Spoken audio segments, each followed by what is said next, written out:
Welcome to ESVN, the Emma Sports Vigeland Network show. My name is Emma Vigeland, and this is our last time streaming on the Majority Report channel. If you're checking us out here, go and subscribe.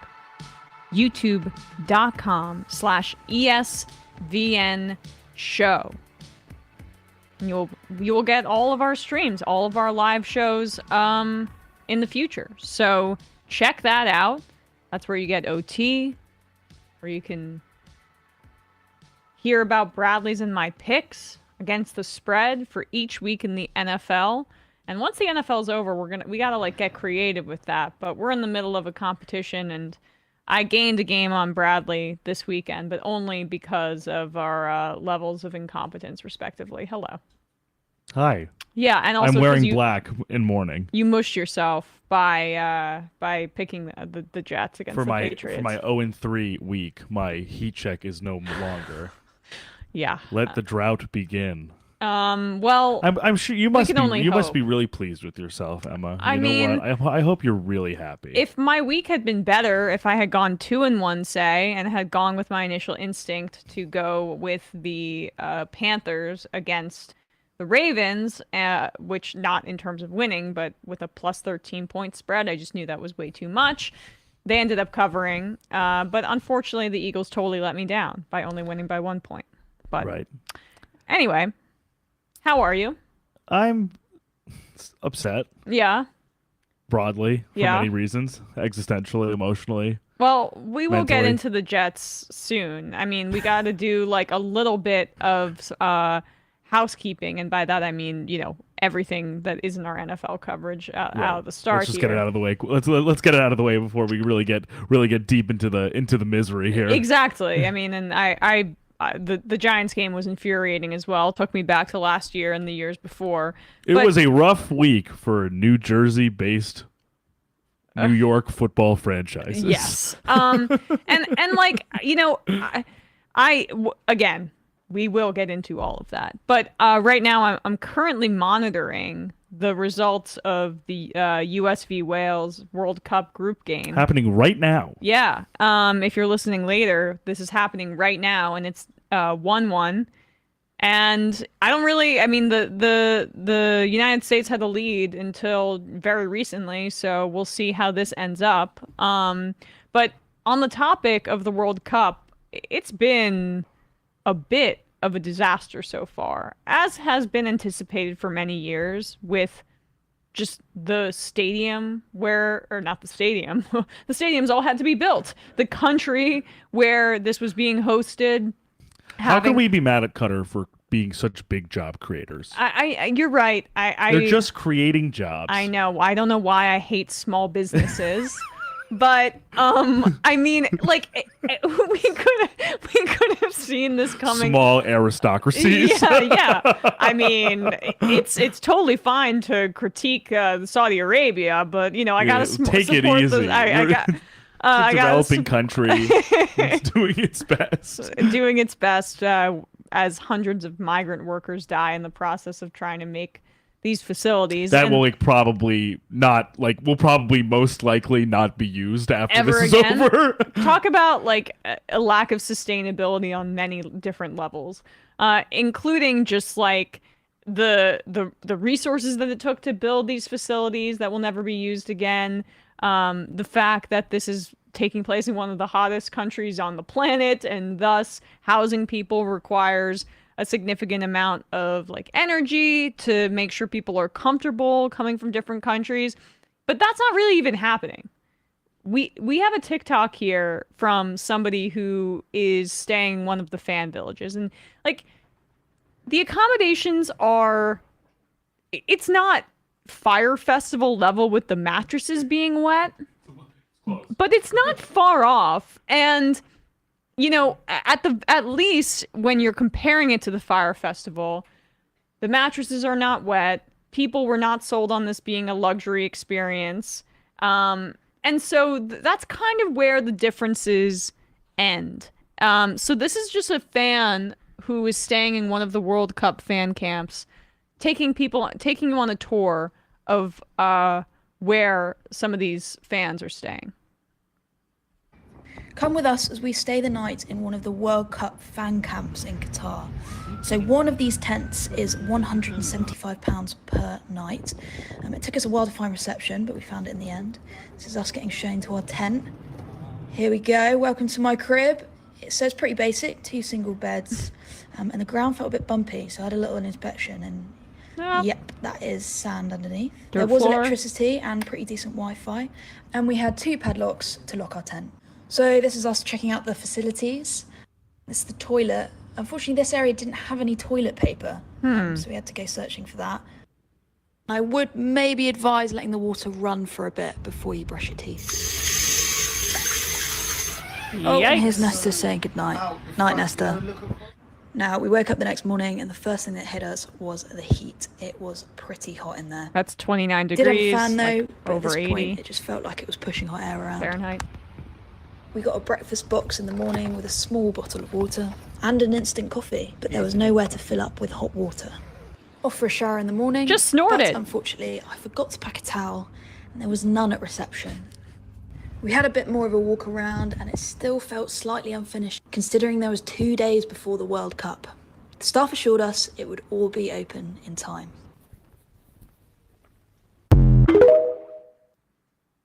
Well, there you go. Thank you for that tour, Emily Brooks, 723. Now, I mean, here's some more images of this that a reporter, I believe, of the BBC also put up of these fan villages. I was convinced they'd have to have air conditioning. They'd have to, right? Just in terms of not getting sued, but there must be some ironclad legalese there.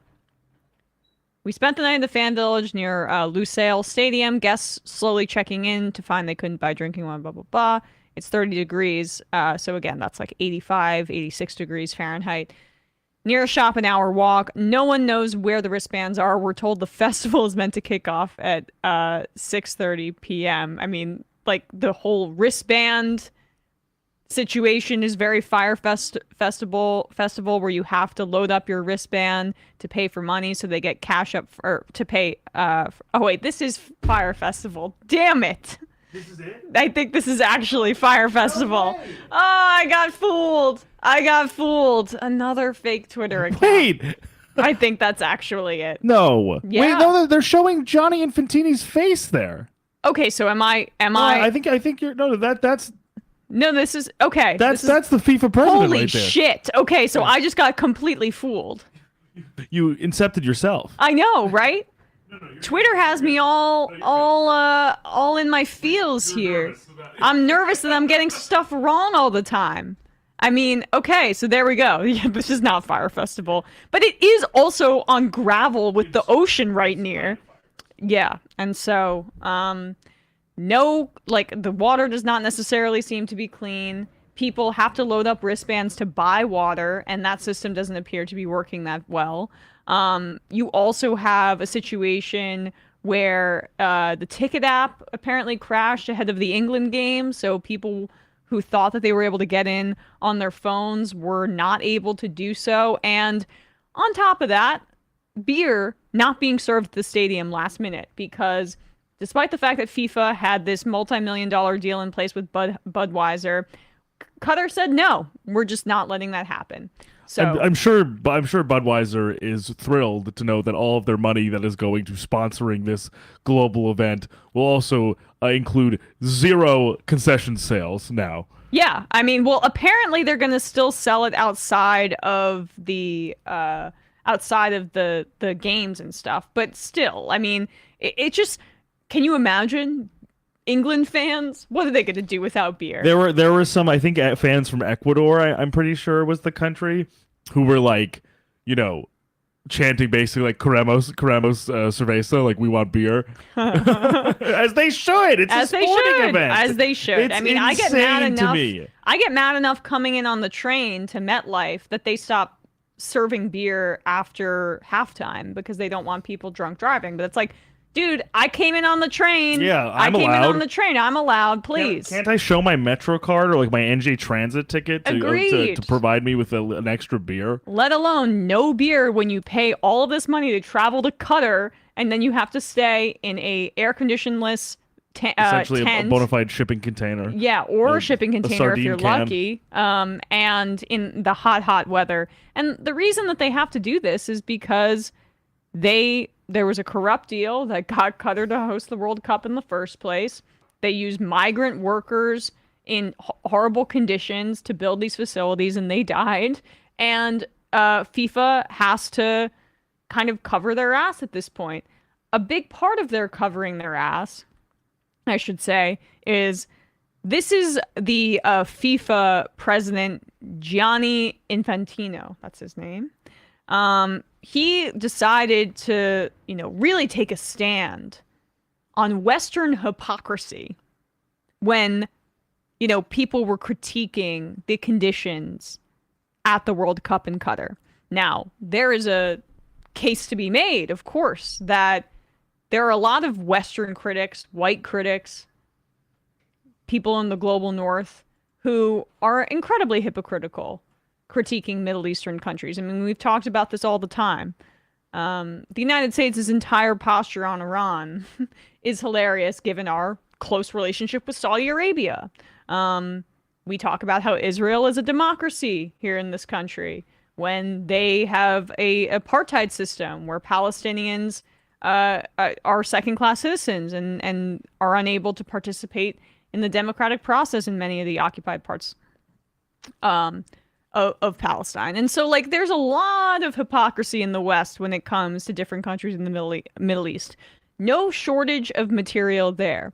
However, it rings a little bit hollow when the reason that you're even in this situation, FIFA and Gianni Infantino, is because of a corrupt deal that you put yourselves in because of payoffs, allegedly, and other kickbacks that were provided to executives in order to host a World Cup in this country that was built on migrant laborers who died in the process. So you don't really have a leg to stand on here. But he's going to try. Let's see if he pulls off this high wire act. I have very strong feelings. I can tell you that. Today I feel Qatari. Today I feel Arab. You feel Arab? Today I feel African. Oh boy. Today I feel gay. Oh. Nice. Today I feel disabled. What? Today I feel a migrant worker. I have very strong feelings. Today you feel gay? Man, maybe you want to act on that, buddy. So that was full Andrew Cuomo. Yeah, I was gonna say, didn't realize Infantini. He must have commiserated with some of his Italian American brethren. I know he's a Cuomo-sexual and a homosexual for the day. Yeah, for the day at least. And he must have enrolled in the Andrew Cuomo School of Rhetoric. Really inspiring work there. Today I am disabled.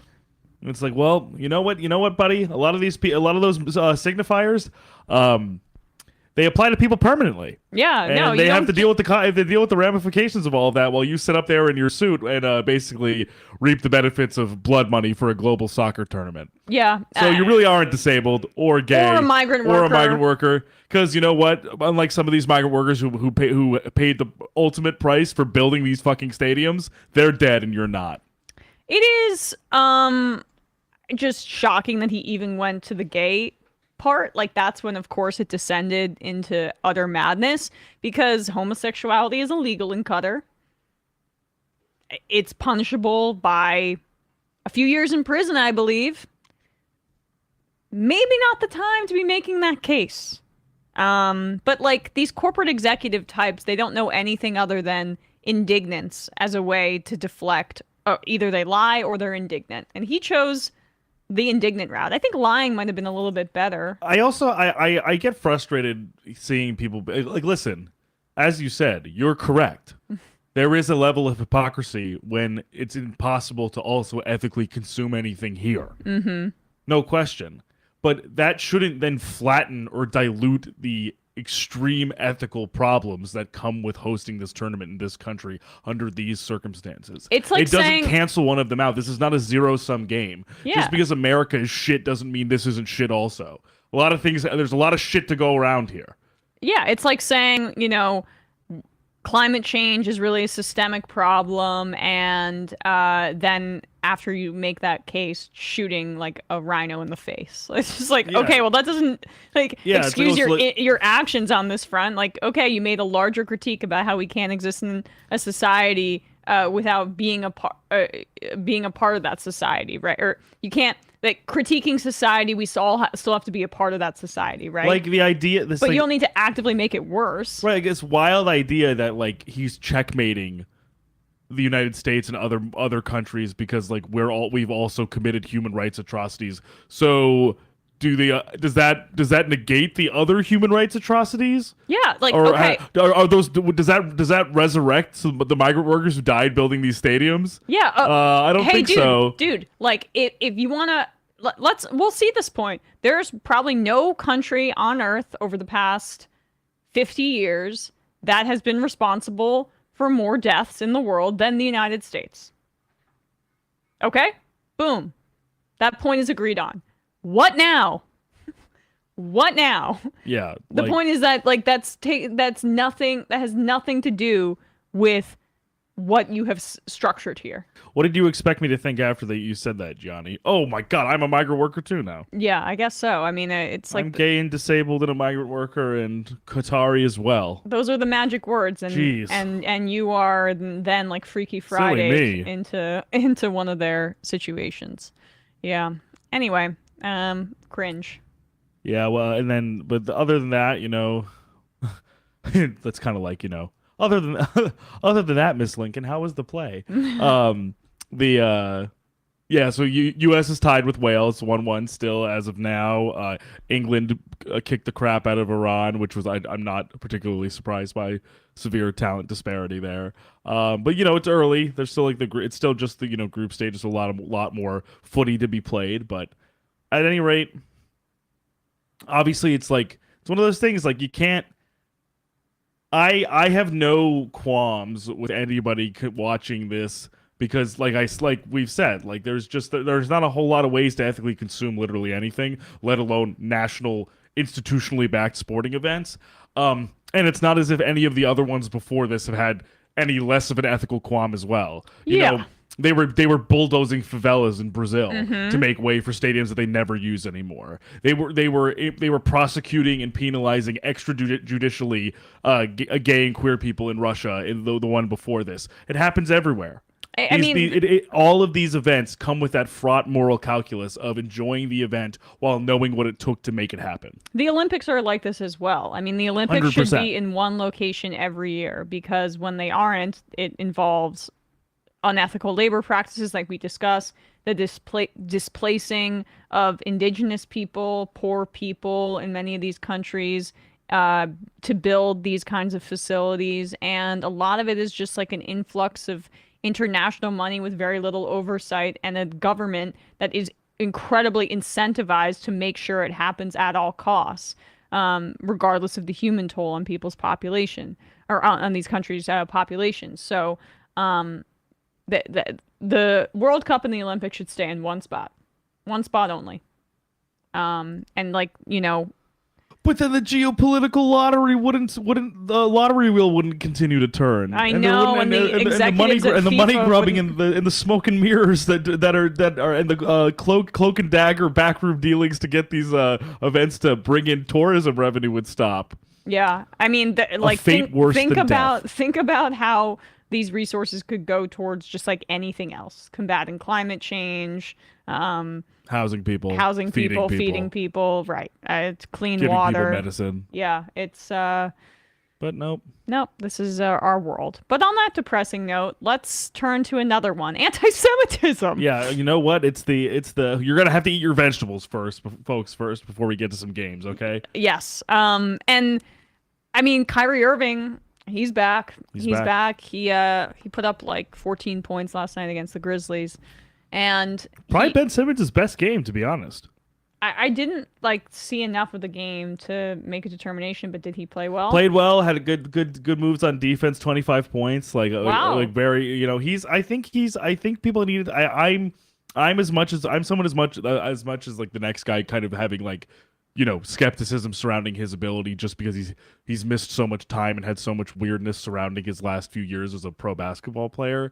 But there's a reason why this guy was the number 1 overall pick at some point, and I think honestly, if he can even get remotely back to like 50 to 60% of who he was in the beginning of his career with the Sixers, I think he can really help the Nets team. And if they can kind of shake off this stink, which I don't think is necessarily possible, he could find a real role there. But yeah, it was weirdly, he's also, while Kyrie came back, weirdly also quietly Ben Simmons' best game. Yeah, I mean, and Brooklyn's a mess, and that's on the court as well as the kind of controversy surrounding the team because of Kyrie Irving, even though like they kind of go hand in hand at this point.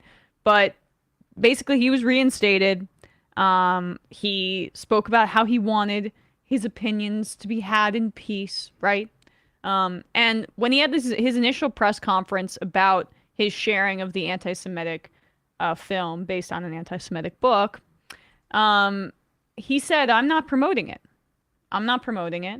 I just put it up on my page. Promoting? Who's promoting? Acting really dumb about like the definition of promotion. We're not alleging, Kyrie Irving, that you were paid to promote this movie. This isn't a club appearance. This isn't a deal that you would do with I don't know. Who had his sneaker? Was it Adidas or Nike who just dropped him? Either way, it's not one of those promotions. You just did a free promotion for an anti-Semitic film, which kind of makes it worse. Almost makes it worse because it means that you actually believed it. So his it was Nike. Yeah, it was Nike. Idiocy about this, just we're not as dumb as you think we are. Kyrie Irving, as you pretend to be like a faux intellectual, trafficking conspiracy theories. To your point about the club, like it wasn't like he was doing an appearance at like One Oak or something, and One Oak's Twitter account was like, yeah, makes you think, check this movie out. Yeah, like, exactly. Bro, right. You posted it yourself, dog. Like, yeah. And so gotta live with the consequences of that. These are the consequences. This video. Like he claims he wasn't promoting this film. He claims he wasn't promoting this book. And yet there were dozens of supporters of Black Hebrew Israelites outside the Barclays Center on Sunday who took it as such. They took it as such. They took it as validation and promotion of their beliefs. That they are the true Jews. That Jewish people, as they identify, as just they are in real life, are imposters. And that Black people are the true Jews, the true chosen people. Now, as I've said before, I'm immensely sympathetic to the notion that in this country, we had an economy and an entire country built on chattel slavery. And so sometimes people are susceptible to narratives of empowerment. Doesn't mean it's right. Does still mean that it's anti-Semitic because you're denying the existence of Jewish people. It's and as I said before, pushing back against white supremacy, liberation of a variety of different groups. It's not a zero-sum game. So there doesn't need to be one chosen people, right? This is just a conspiracy theory to make one minority group the puppet master demonizing force that you get to oppose. And that's wrong. It's bigoted. Still is bigoted. And he's inspired all these people here. Take a look.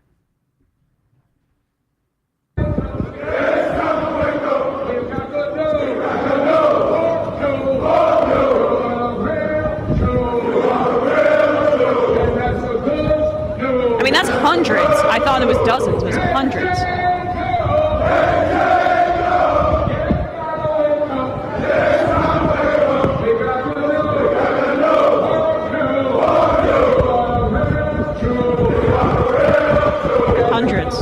All right, guys. So if you could hear that, we'll go on this. But then that's them chanting, "We are the real Jews." So seems like they took it as a promotion.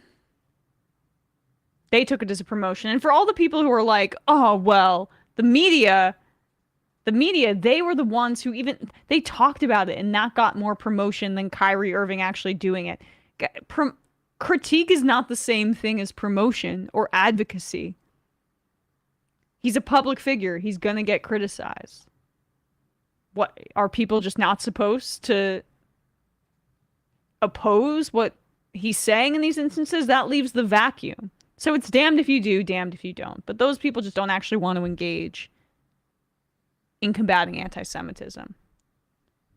Kyrie Irving has done a lot of damage. Same with Kanye. I mean, it's just they are exploiting an understandable tension within a group that has been so systemically subjugated in this country, and it sells snake oil on a false promise of liberation and of like power, but it's actually just bigotry. It's the same recipe. Yeah, and it's unfortunate because there's there becomes layers to this. Obviously the players union wants to support Kyrie and repeal the suspension and the terms that were supposedly dictated as well. But while I understand that fully from a players union perspective and a labor perspective, as a person on a team, you don't, even if you're affiliated with the union like Jaylen Brown is on the Celtics, you don't have to quote tweet a video of these black Israelites who, to be clear, were like, we would just watch the video. What they were chanting that. Yeah, we are Jaylen the Brown's real now Jews saying implies he didn't know what they were saying or didn't hear it.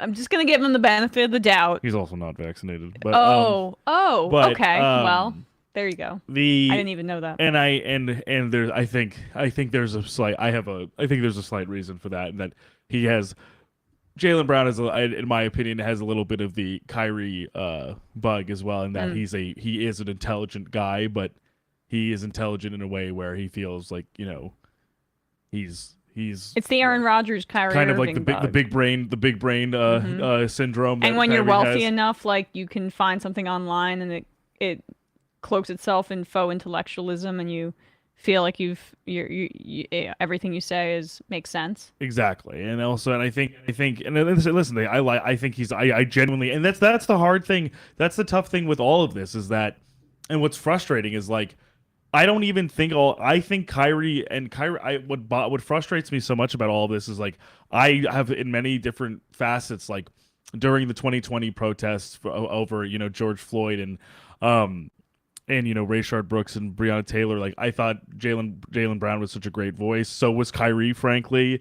And Kyrie has done a lot of great work in his communities, and he's supported Palestinians in the fight against Israel. But it's painted in a little 100%. It's like, as supporters of Palestine, it's not helpful for him to be of course not in the pro-Palestinian movement. Not because then that's the point, though, is what I think what frustrates me is like, then even seeing Jaylen Brown tacitly endorse this, Kyrie kind of full-throatedly endorse this, and all of the mental and rhetorical contortions that have to happen after all this, it completely minimizes, dilutes, and sort of invalidates all of that value, all of that work that they've done, all of that advocacy that in that context was well taken and needed, and it's kind of out the window now because we're not focusing on that, and for good reason. Yeah, because this is more prescient.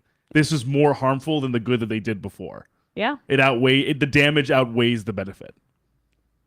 Yeah, 100%. I mean, it's just that it shows that you have to have discipline as a thinker and as somebody who is actually critiquing power, where you don't fall into these kind of pitfalls, and they're just too wealthy and have too many yes men around them and it's Kyrie in particular. Let's just use him as an example. When there are numerous times where multiple players at this point are basically saying, I supported this thing or endorsed this thing or posted about this thing, yet I don't agree with all of it. Just to be clear, if you have to literally go like basically do somersaults to qualify your endorsement or support of something over and over again, it's a problem with the process of how you're approaching these things.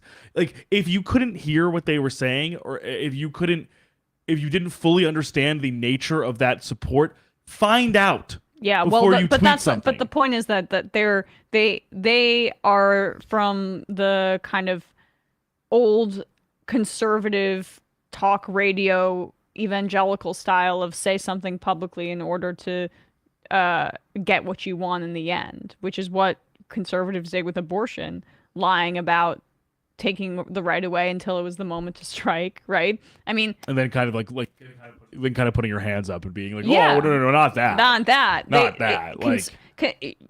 I mean, reactionaries conceal their true intentions until they feel it's like an opportune moment, right? Because they feel like this has to be done almost in subterfuge.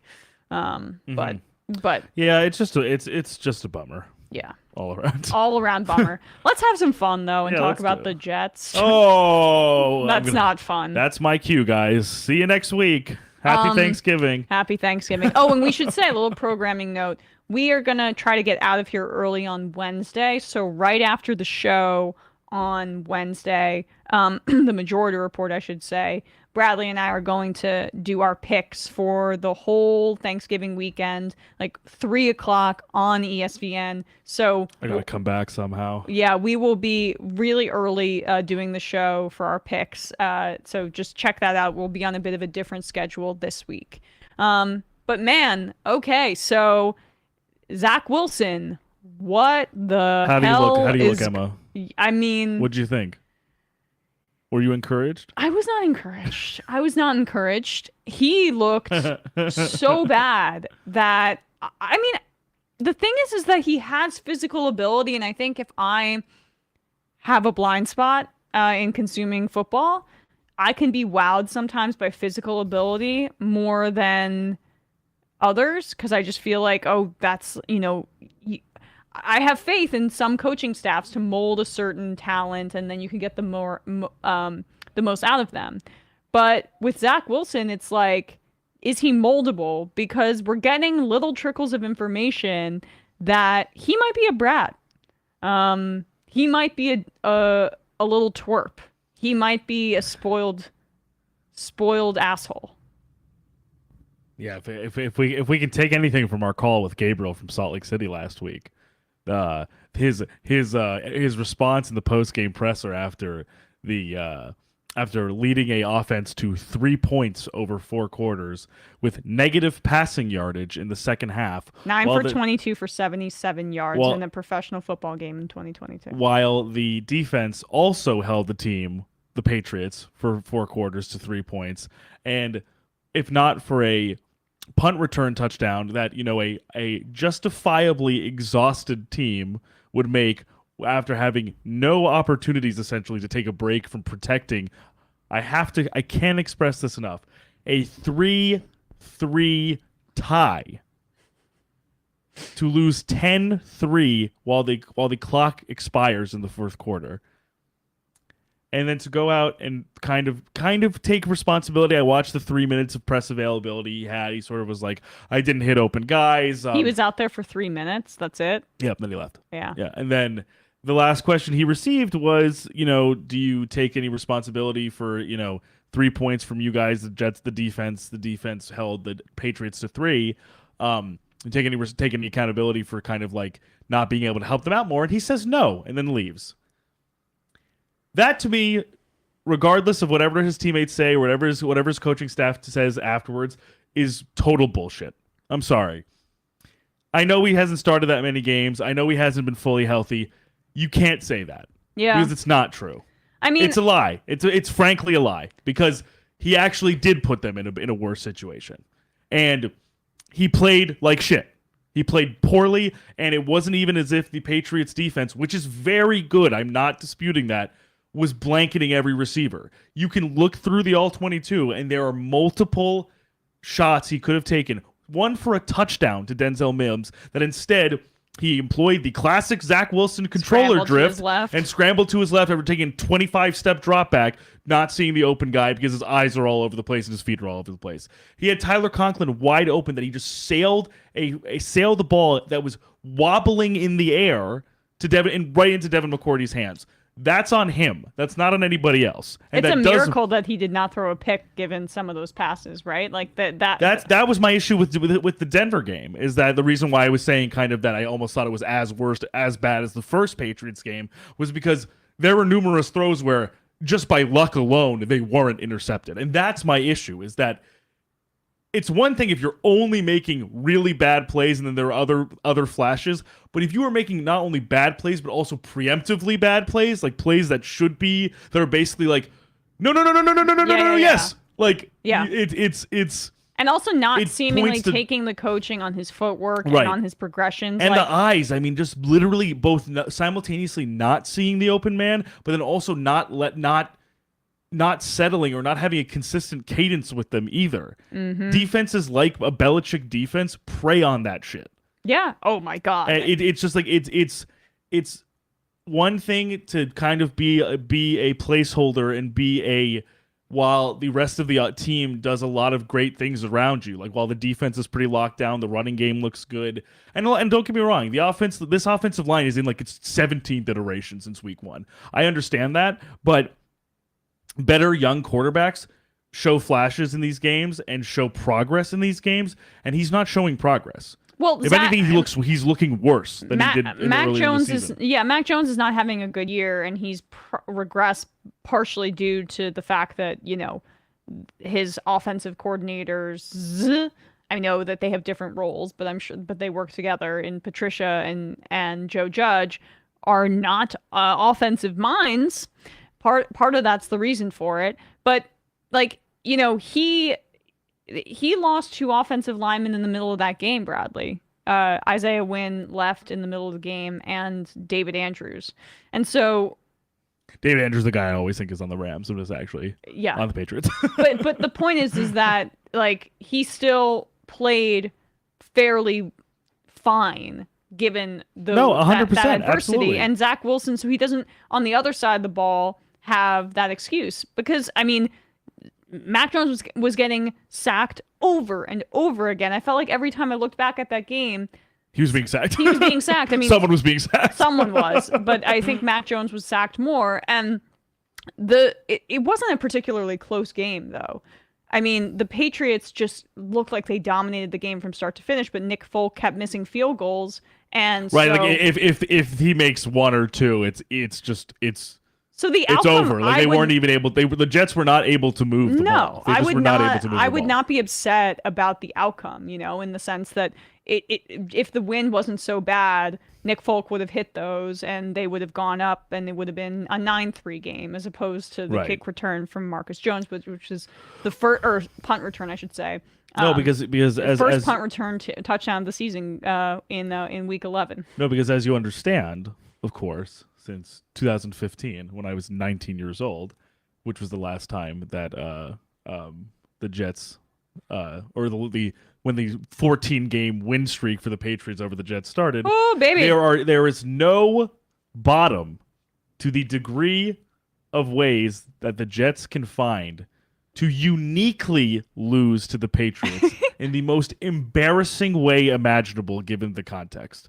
Oh, whoa! So that's where I'm at. Yeah, that's how I'm feeling about this team.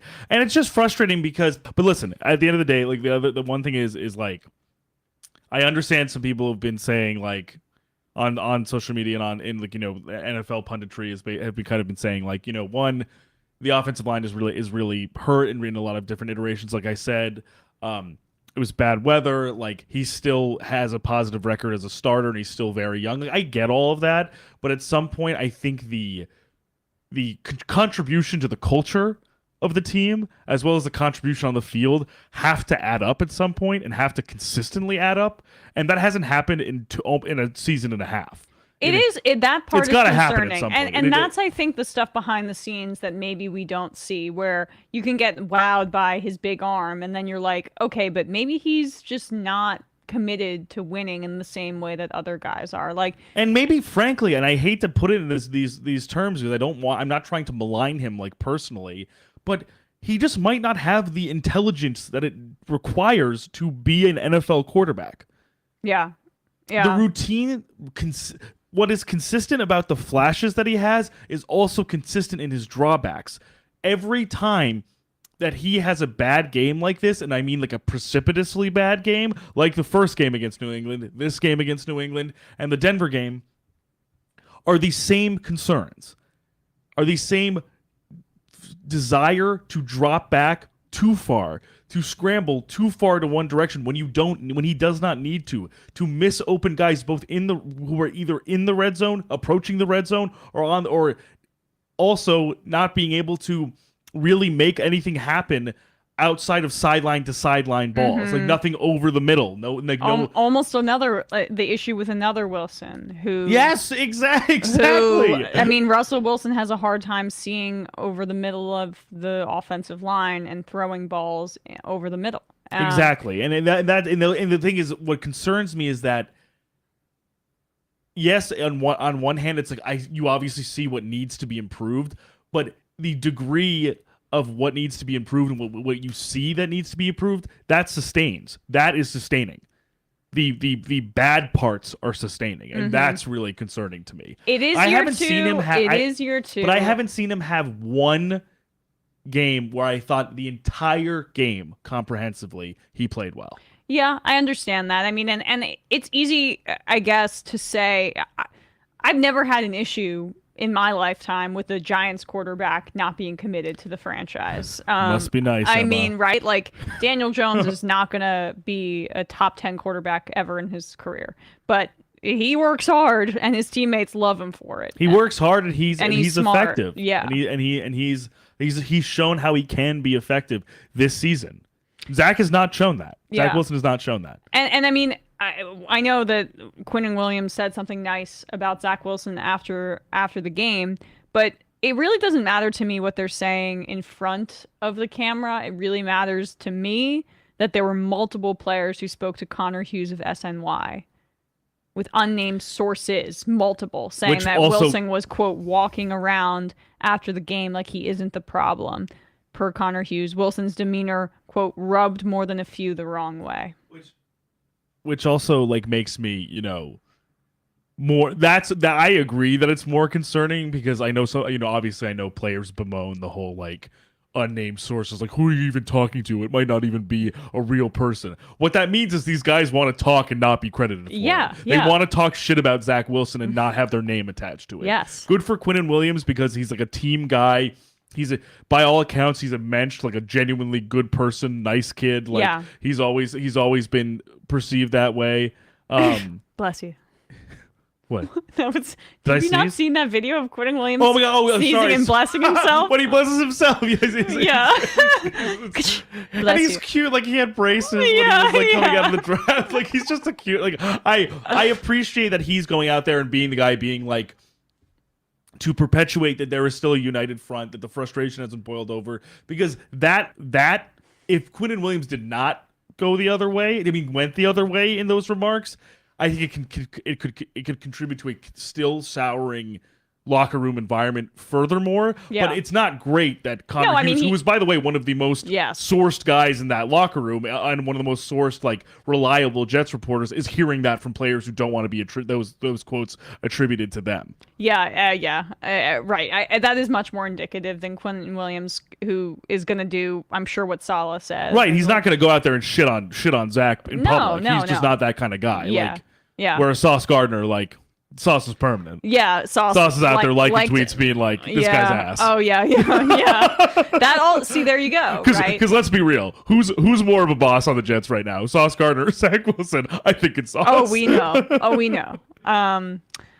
God, I love that Quinnen Williams clip so much. I was thinking about that. It's absolutely so class. I thought for a second I was like, did I literally? Am I loopy enough after the halfway through this show that I didn't realize that I sneezed on Mike? I was like, did I really do that and not notice? Bless you, Bradley. Oh, thank you. What?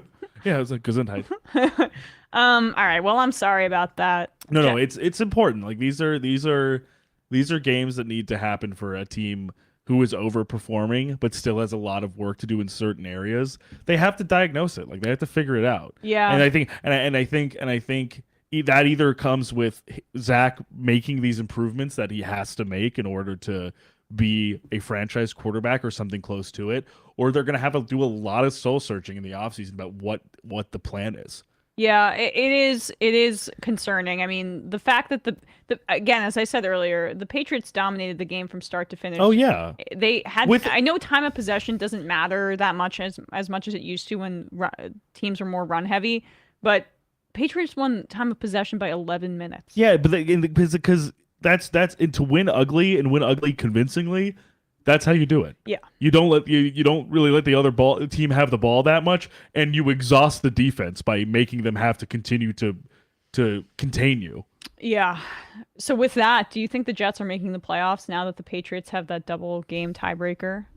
I mean, the Patriots are playing the Vikings this week, so on Thanksgiving. And we will see how the trajectory for the Vikings goes from here after that very dispiriting loss against the Cowboys, which we will get into. But it's tough because it would be a different story if it was 1-1 in the season series, so to speak. Yeah. It being 2-0 is really tough because if it gets down to it, if there's a game margin, or if theoretically they're tied at week 17, it won't matter. Yeah. They will have to have a better record than the Patriots to make the playoffs. Yep. And so, yeah, I struggle because it's not as if the strength of schedule. The Jets had a very difficult first half strength of schedule. Their second half is much easier, but they've put themselves behind the 8-ball with not being able to get one out of the 2 Patriots games. Yeah, agreed.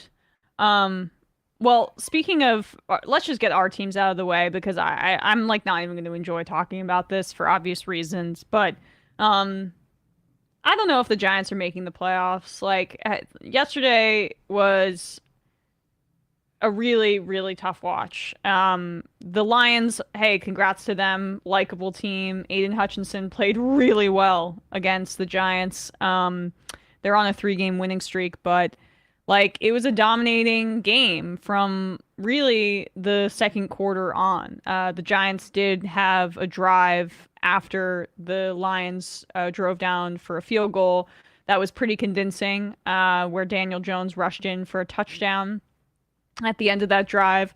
But the Lions defense just shut down Saquon Barkley. And with the lack of weapons that the Giants have, with Kenny Golladay still playing like an embarrassment, with Wan'Dale Robinson tearing his ACL on that disgusting field turf that thank God is being changed, but that the Maras and the Johnsons were too cheap to actually change up until this point.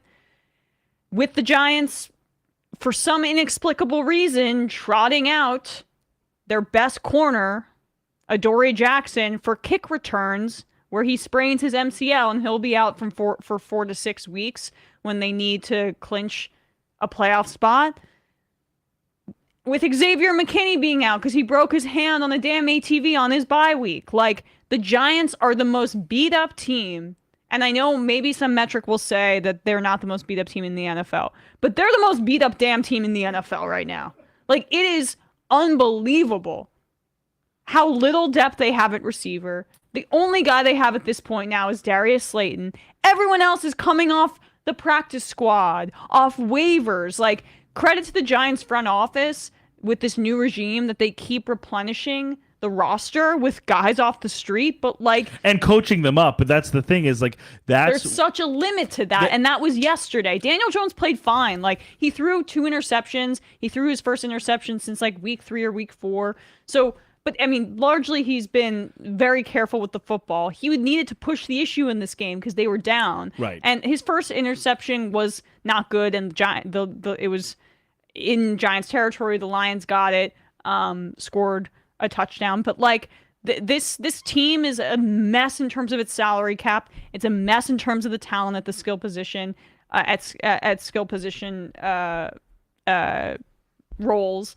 And I don't know if I'm overreacting, but I'm just feel really bad about this upcoming Cowboys matchup, given what the Cowboys just did to the Vikings. And honestly, how they're coming on now, like how the offense Cowboys is look looking so formidable, and Yep. they have more they talent. carved up so much more talent than the Giants. They carved up an 8-1 team. They dropped 40 points on an 8-1 team. Like I totally understand your reservations or your trepidation there. But I think what we have to remember with the Giants too is that we credit Brian Daboll a lot with his ability to coach up these guys and make the most out of the people he has on this team, given the injury situation, given the lack of investment on both sides of the ball, like financially, given even bad investments. Yes, or bad investments, exactly. Right. Like in the sense that like you're saying with Galladay, like Sterling Shepard being injured.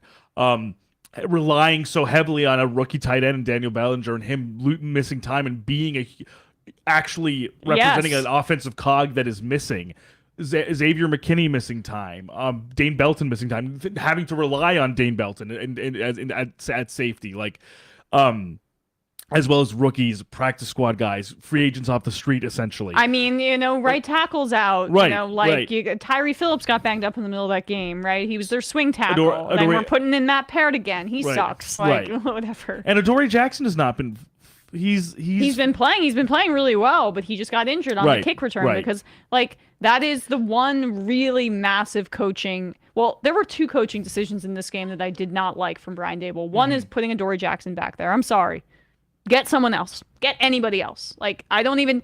Yeah. I know that Richie James shouldn't be out there because he's fumbled and muffed multiple punts, but put him out there over your top corner who has been playing up to his contract this year. But don't put your top corner in jeopardy potentially, in that type of situation. I just when you have another option. And when we have no depth at that position, right? That's the thing, though. It's a resource allocation in that way. Yes.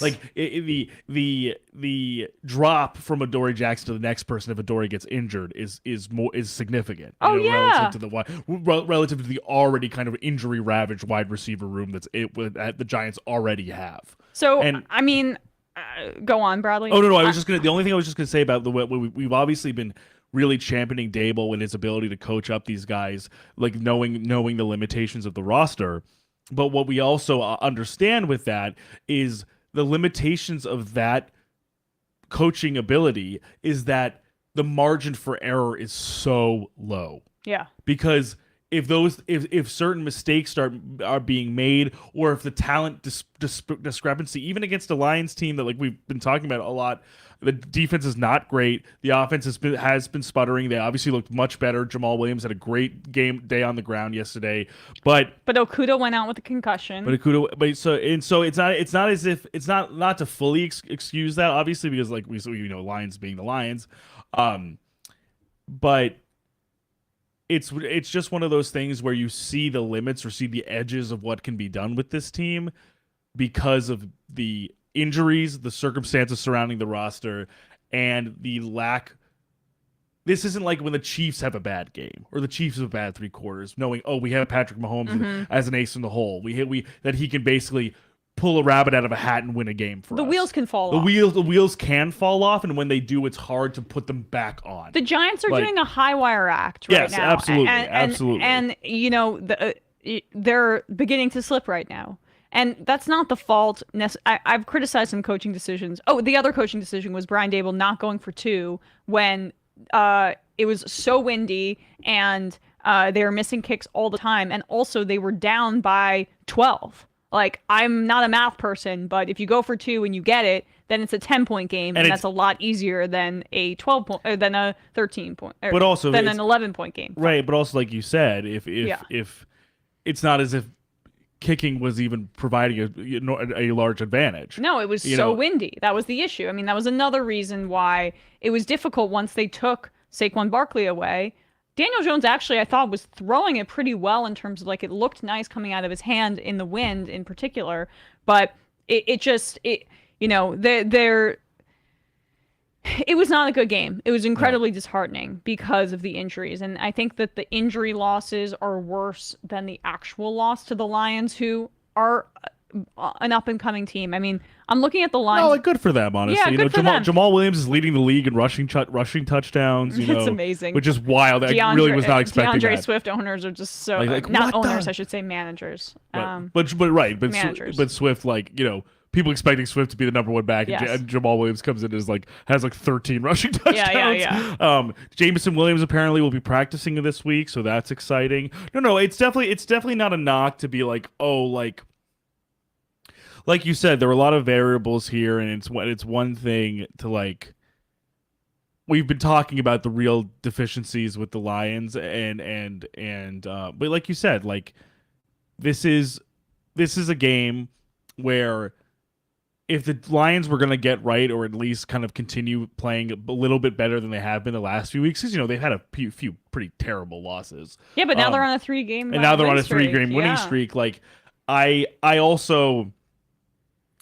guess I just don't feel, and especially not for you because like I'm not a fan of the team. Like, I don't feel like the secondhand embarrassment for the Giants losing this game as much as I do about the Jets-Pats game. Well, and obviously I know I'm biased in that regard, but I honestly it just doesn't seem as much of a setback as the Jets game does to me. Because the Giants were really overperforming in a way where I'm like, I feel really great about where the team is in a way where I think it can sustain long term with better players. The Jets, to me, I'm like, they have the surrounding core that is already good, but the nucleus is not ready. Yeah, it is. The Jets have more talent than the Giants. Without I would say significantly so, and that's why I think that, like, yes, losing to the Lions and while they're on like a 3-game win streak after kind of having one of the worst Lions defenses might have in the more league. talent than the Giants. Yeah, I think it's debatable. Maybe not on the defense. Maybe actually even on the defensive side at this point, given the injuries. But yeah. I know it's like I just mean I know like we've kind of like pilloried the Lions defense in the past and stuff. They're like playing you said, a lot better. 3-game win streak. Jameson Williams will practice. Jamal Williams has been playing really well. Maybe they found something a little bit more defensively. I just think it's not as like as much as I think the Cowboys game might be difficult just because of how well the how well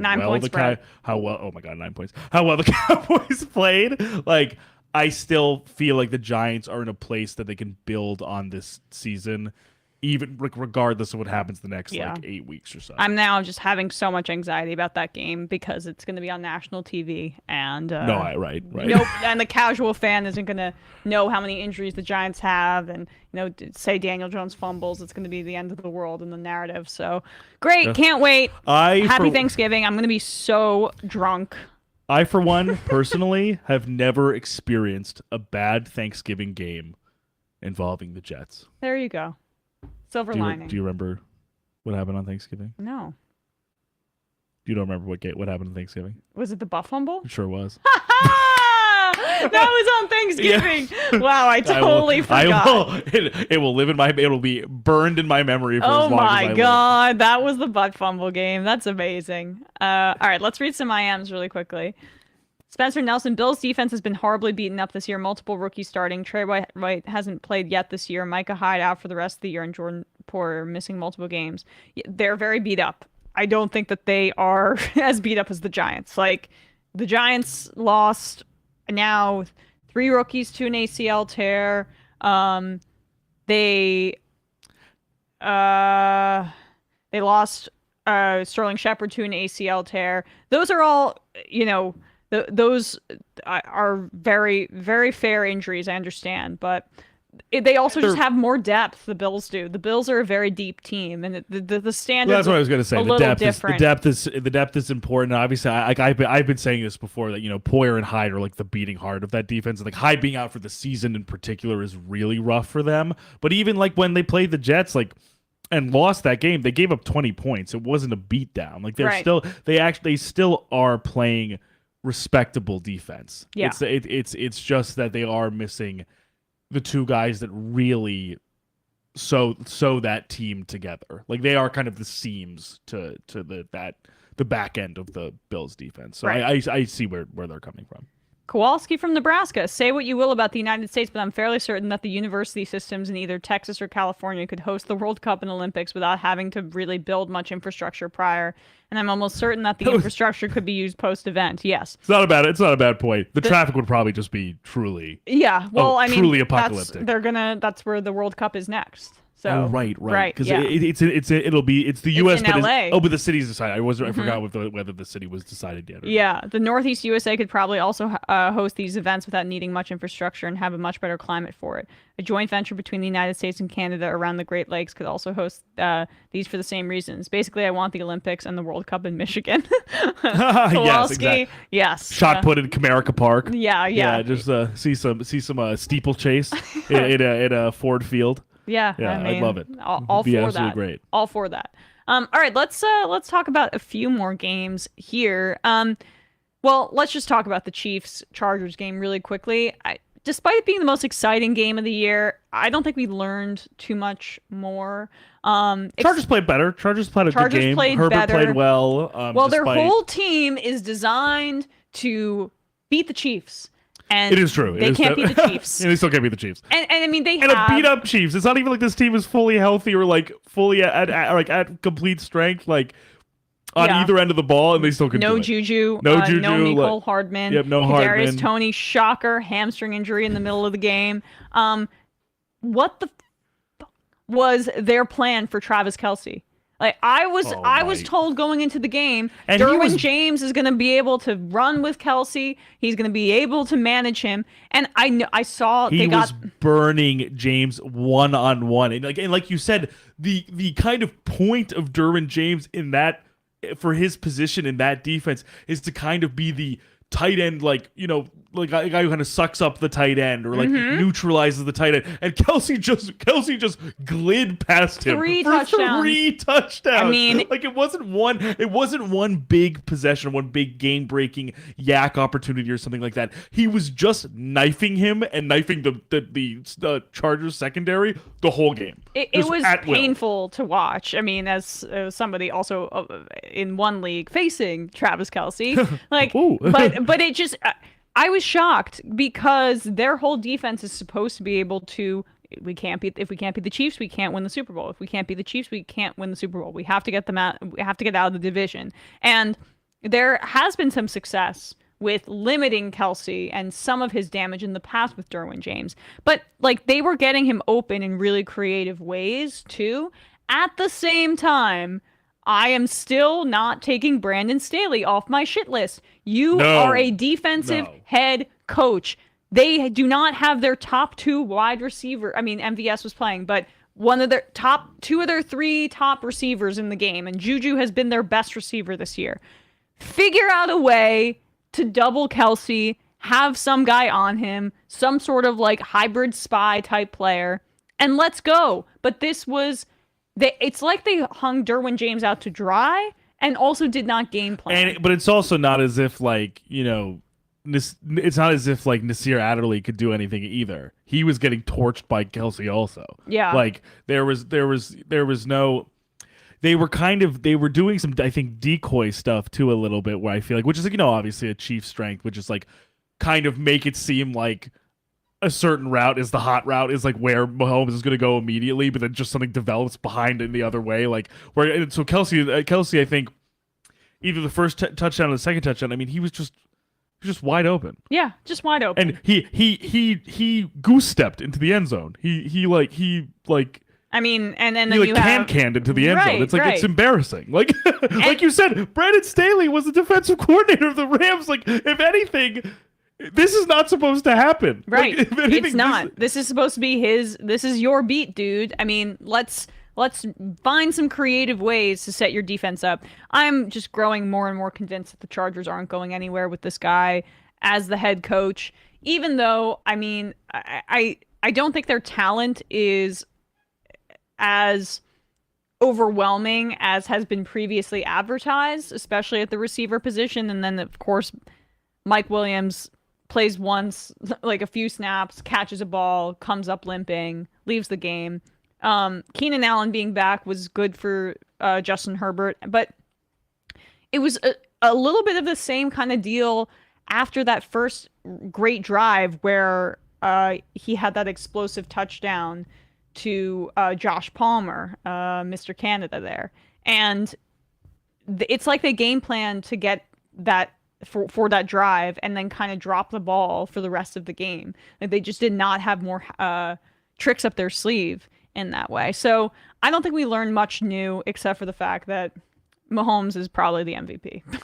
I still think you can make a case for Justin Jefferson, but after last game, in terms of consistency, it's hard to not make Patrick Mahomes the MVP once again.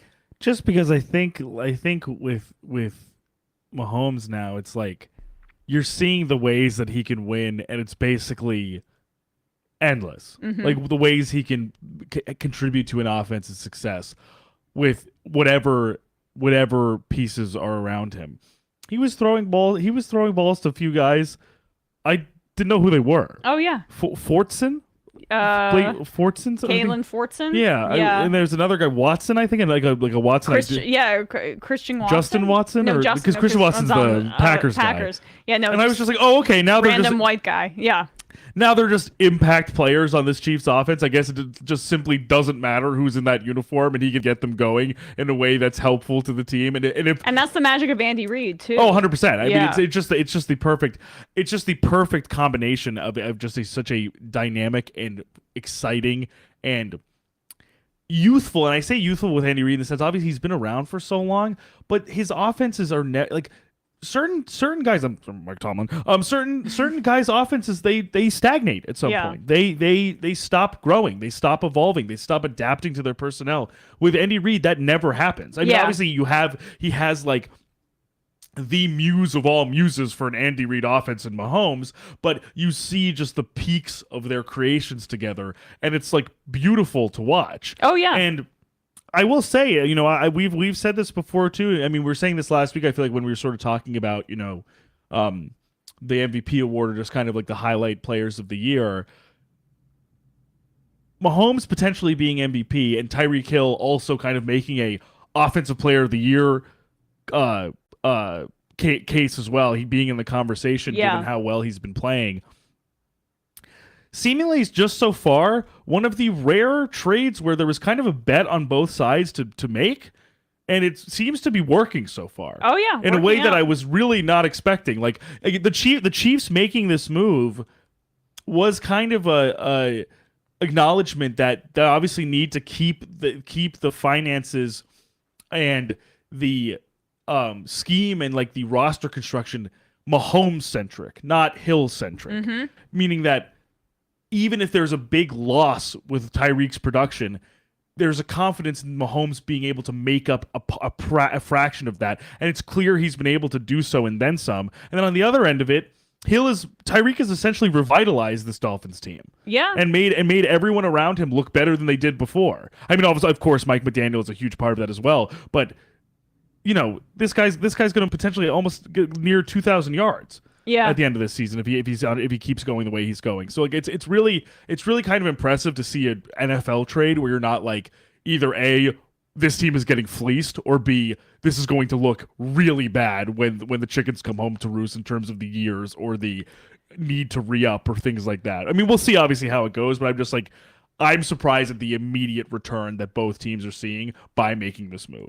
And it's shocking when you see a trade where there's two losers in Devontae Adams. 100%. And then you look at the other. Then you look Packers, at the other. Where it's kind of the opposite end, where it's like Rodgers actually probably pretty clearly needed Devontae to stay. Yes, he needed it, and the Raiders were not one Devontae. And the Raiders did not need Devontae Adams. Right. I mean, they overperformed when they went to the playoffs the year before, and that they kind of pulled a bunch of rabbits out of their ass in the regular season, and they got to the playoffs after they'd fired Gruden, came together under Rich Bisaccia, lost in the first round of the playoffs. Fine year, something to give your players confidence, but then a massive, just calamitous train wreck. Yeah, huge culture change. What the fuck? Josh McDaniels comes in, wants to do things his way, more Patriots militaristically, and things fall apart. But with these rumors about Derek Carr maybe not being their quarterback after this year and maybe them moving on, then why the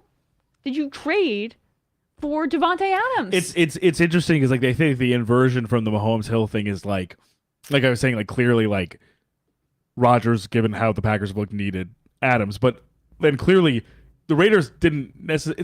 It's not that the Raiders didn't need Devontae Adams. It's just that's not all they needed. No, very clearly. Like I think they sort of thought this is our key to being competitive in our division, and maybe further than that. But how is that possible given their roster? They have one guy on defense, one guy named Max Crosby. Right. And he's not even that good. Like, I think there was. I think he's fine. But like I think we've said this about specifically. I think with Crosby is that one good to great pass rusher does not a defense make. He'd be a great number 2 pass rusher on like an elite contending team, defense, on like a good team, right? Like yes, and the Raiders, I just think, completely misunderstood or overestimated their ability in this of Adams' move, thinking they were a piece away when they were clearly not. Then, but that is not what good general managers do, though. They have a good assessment of their roster,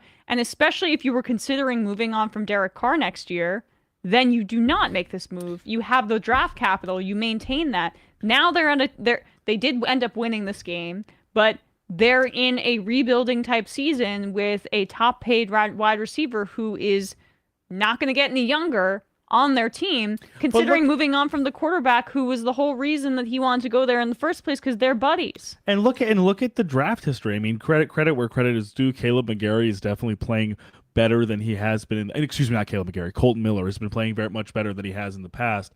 But look at some of these some of these things not fully in their control. But Henry Ruggs will clearly never play for the Raiders ever again. I know it's their old regime, though. Right. But my point Alex Leatherwood, though, they right. cut Jonathan Abram, and I understand that some of these picks are previous regimes, but at the same time, if there's no ability, if there's no retention ability, and also if these guys have not entrenched themselves in the past regime to still be impact players while they're still on the team, like, I don't think it's necessarily just justifiable that these guys are busts because they came from the other regime. They're they're just not very good players. Yeah. Not helping them win. Well, and that's the thing is if you make an assessment of your roster and you go, we're going to rebuild from, in my vision of what the roster is going to be, GM of the Raiders comes from the New England tree. That's why they got Josh McDaniels. Right. Fine.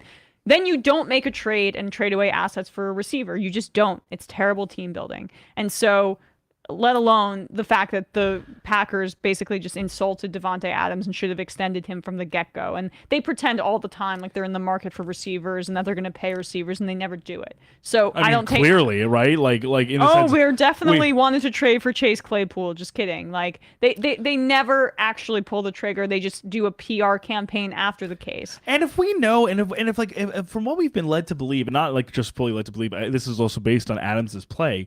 I mean, him and Rodgers essentially had like a telepathic connection almost. Yeah. There were not that many better quarterback receiver connections in the league than Adams and Rodgers.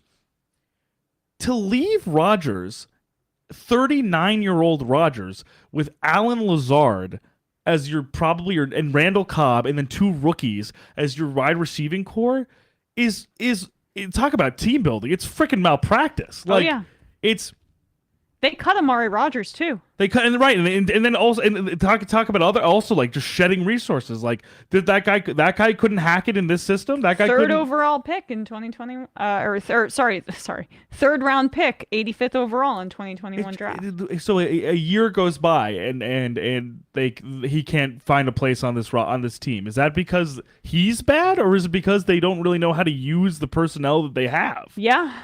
We'll see obviously if he gets picked up or if he plays better anywhere else. But it just is so interesting to look at those two trades side by side and see who wanted what when and how that and why and how that all turned out. Unreal For everybody involved. It's almost poetic in terms it's crazy. It's like parallels in a weird way. And the reason that the Hill trade was so good for them too is that they knew that their roster was on the cusp and on the ascension. Yep. And this is how we set up Tua for success. And this is the perfect fit with Mike McDaniel. And they were right. What the hell is this fit with Devontae Adams in this team. It was he's getting a lot of good numbers. He's a good fantasy player. And he won this game on a broken coverage play, right? Yep. And the Broncos, will get into them in a second. But it just does not make sense for their future. It really just seems like, and I could be wrong about this. I'm just saying, it just really seems like, for the way sometimes the Raiders, and I say this across regimes in the sense of because the consistent factor beyond any of the coaching shifting and the general manager shifting is Mark Davis, and I think Mark Davis makes decisions based on gut and not much else. And also shortage of cash. What's going to be cheap for me? Exactly. And I think there was a lot of stake put into the idea that this Fresno State connection would revive between Carr and Adams, even though they literally played in college together like and they have a 7 years connection. ago. There's no doubt. I mean, he's there, but it's not translating to wins. I mean, it's not translating to wins, and it's also great not for fantasy football. Okay, great. You really see in moments like this where it's very clear. It's like, oh, like these guys weren't making this decision to be like, we're going to be a good team next year. It's going to be like, these two players are going to be really good. That does not always, and it actually rarely does, translate into, we have these two really good guys that will probably be good together. We're going to have a really good team. There's so much more that goes into it, and clearly they just did not have that foresight. Let's turn to the team that actually lost this game. The Broncos lost in overtime to the Raiders. Second time, 0-2 against the Raiders. Yeah, 0-2 against one of the worst teams in the NFL. Let's ride to giving the Seahawks a top 5 overall draft pick. Hell yeah! Let's ride. I mean, this is That's dangerous. That is a dangerous proposition, right? Tasting dangerous here. My reputation is in danger, Russ. My career is in danger, Russ. Yeah. Well, so the Broncos went up early, and this is arguably the best game that Russell Wilson has played. But it's kind of a theme with them where it seems like Hackett is able to game plan a opening drive or a first half kind of game for them where Russell Wilson doesn't look terrible. And then once the bag of tricks is emptied, they fall apart. And they only, we're saying that this is Russell Wilson's best game of the year, and they put up 16 points. Yeah, but that's that. And they cut Melvin Gordon after this. It is a really interesting point because you are right. I was watching some clips. Matt Waldman is a great NFL follow. If you guys don't follow him, he does a lot of good film breakdowns. I was watching some of the clips from Broncos' first drive, and good read from Russ to get the ball to Greg Dulcich in like a short yardage play, hit Sutton for a big gain. And then I'm pretty sure, like you said, it ended with a touchdown, right? He threw a touchdown at the end of it. Yeah, I believe so. And on the first drive, and then after that, just at the very most 9 points for the team afterwards, and also a loss again to the Raiders, who are, for all intents and purposes, completely imploding. Yeah, it's just very, very hard to see what the long-term prospects are for this team. I mean, let's pull up Russell Wilson's contract very quickly and see what actually is possible. I'm on Sport Track right now. So he's making $57 million in cash this year. If he were to get cut next year, the dead cap would be $107 million. If he were to be cut in 2024, it would be an $85 million dead cap hit. In 2025, it would be a $49 million dead cap hit. In 2026, a $31.2 million dead cap hit, $12 million in 27, $4.4 million in 2028. Meaning, they have to be stuck with him at least for the year after this, 2023, and the year after that in 24. Maybe they can cut him in 2025 and spread out that dead cap of nearly $50 million over a longer period of time. But the problem with the Broncos is that they did the deal without him ever playing a regular season snap for this team. They have boxed themselves into this situation. And the Seahawks are going to own those picks. Like, I know I'm just stating plainly what the reality of this is, but the reality is a horror show if you're a Broncos fan. It's a horror show. Listen, everyone. Now is the time. Support your local Walmart. The Waltons are suffering. Yes. And they need your help. Yeah. Save the Broncos. And bail out the Waltons. And give them It's a good point. And It's give a them good point. $107 million. But in a cap situation, right? Like, there's only so much that they can do with this dead cap being on their books. They're screwed. They're They are screwed. As much as they bought this team and then immediately got screwed. If the Waltons were able to after maybe 2 years pay out the rest of his contract without it affecting the salary cap, they would. They would. Oh, they have the money. It's multiple people. Like, just go for it. They totally would, and then have the team rebuild from there. But they can't do that in the NFL. And I have mixed feelings about the salary cap because I do think that I want players to get paid a lot more. And also, I do think it's a cop-out for owners when they could pay their players a lot more.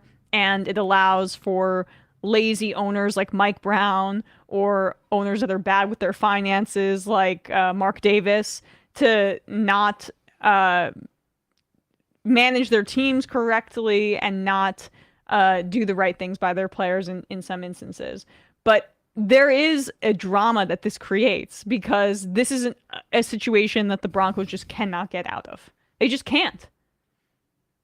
Man. Now, the only thing they can get out of, which I still think they're going to do, is they're just going to let poor Nathaniel Hackett be the scapegoat and fall on his sword, even though it's pretty clear that it's not entirely his fault that this team is performing so poorly. Yeah. I mean, and he's not a good coach, but that's not the only problem. No, the problem is much more pertinent and frankly much more cost prohibitive. And now we know what we know about his Russell Wilson refusing in the first parts of the season to wear a wristband like he did in Seattle, which caused a lot of delay of game penalties because Russ was trying to remember the play calls off the top of his head as opposed to having a shorthand on his wrist because he was too proud to wear one. That the early delay of game penalty or that clock mismanagement makes a little bit more sense, and it's a little bit less on Nathaniel Hackett maybe. Not saying that he has elevated this team to where it could be, especially because the defense continues to play lights out. But I just don't know if we even know what he can be as a head coach given the situation. We were discussing this, I think, last week or the week before, which is as you've been saying, is like, I don't think it can only be attributed to the fact that Hackett has clock management issues. Those clock management issues don't lead, guys like Garrett Bowles and Dalton Risner and other guys on that, or Lloyd Cushenberry on that line to receive those holding or false start penalties or delay of game penalties. The guy who's calling out to get the ball spiked or spiked, get the ball snapped. Yeah. Is Russ. Yeah. And if they aren't in sync yet, it's week 11. I know.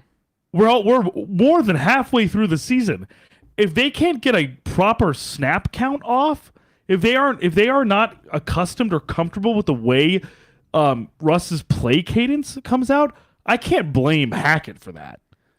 Yeah, I mean, he's can't not either. yelling at the guys to snap the ball.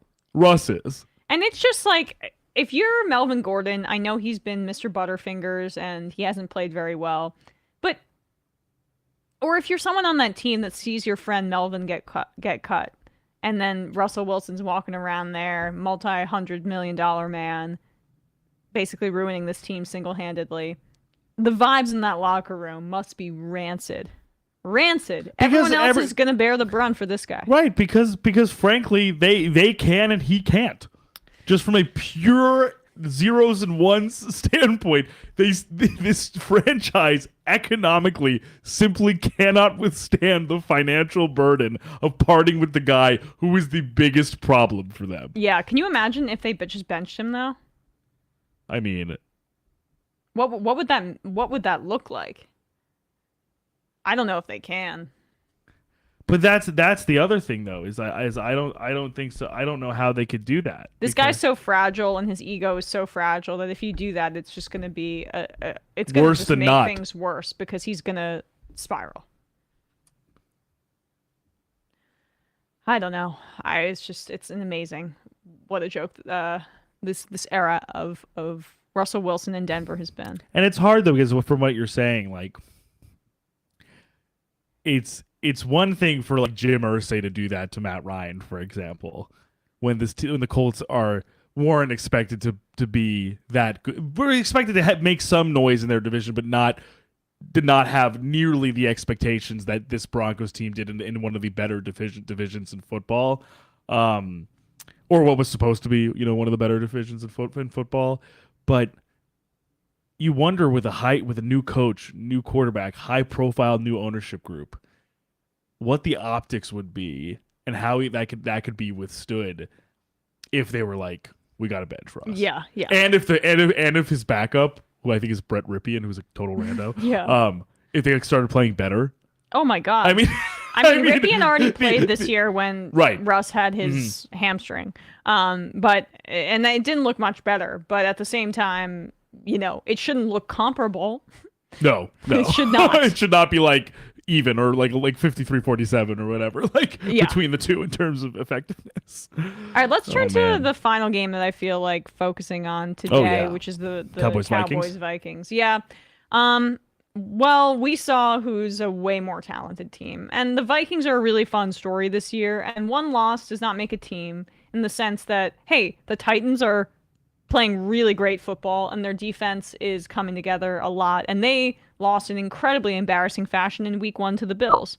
But at the same time, it looked like there was a clear talent differential on the field between the Vikings and the Cowboys, particularly on the defensive side of the ball.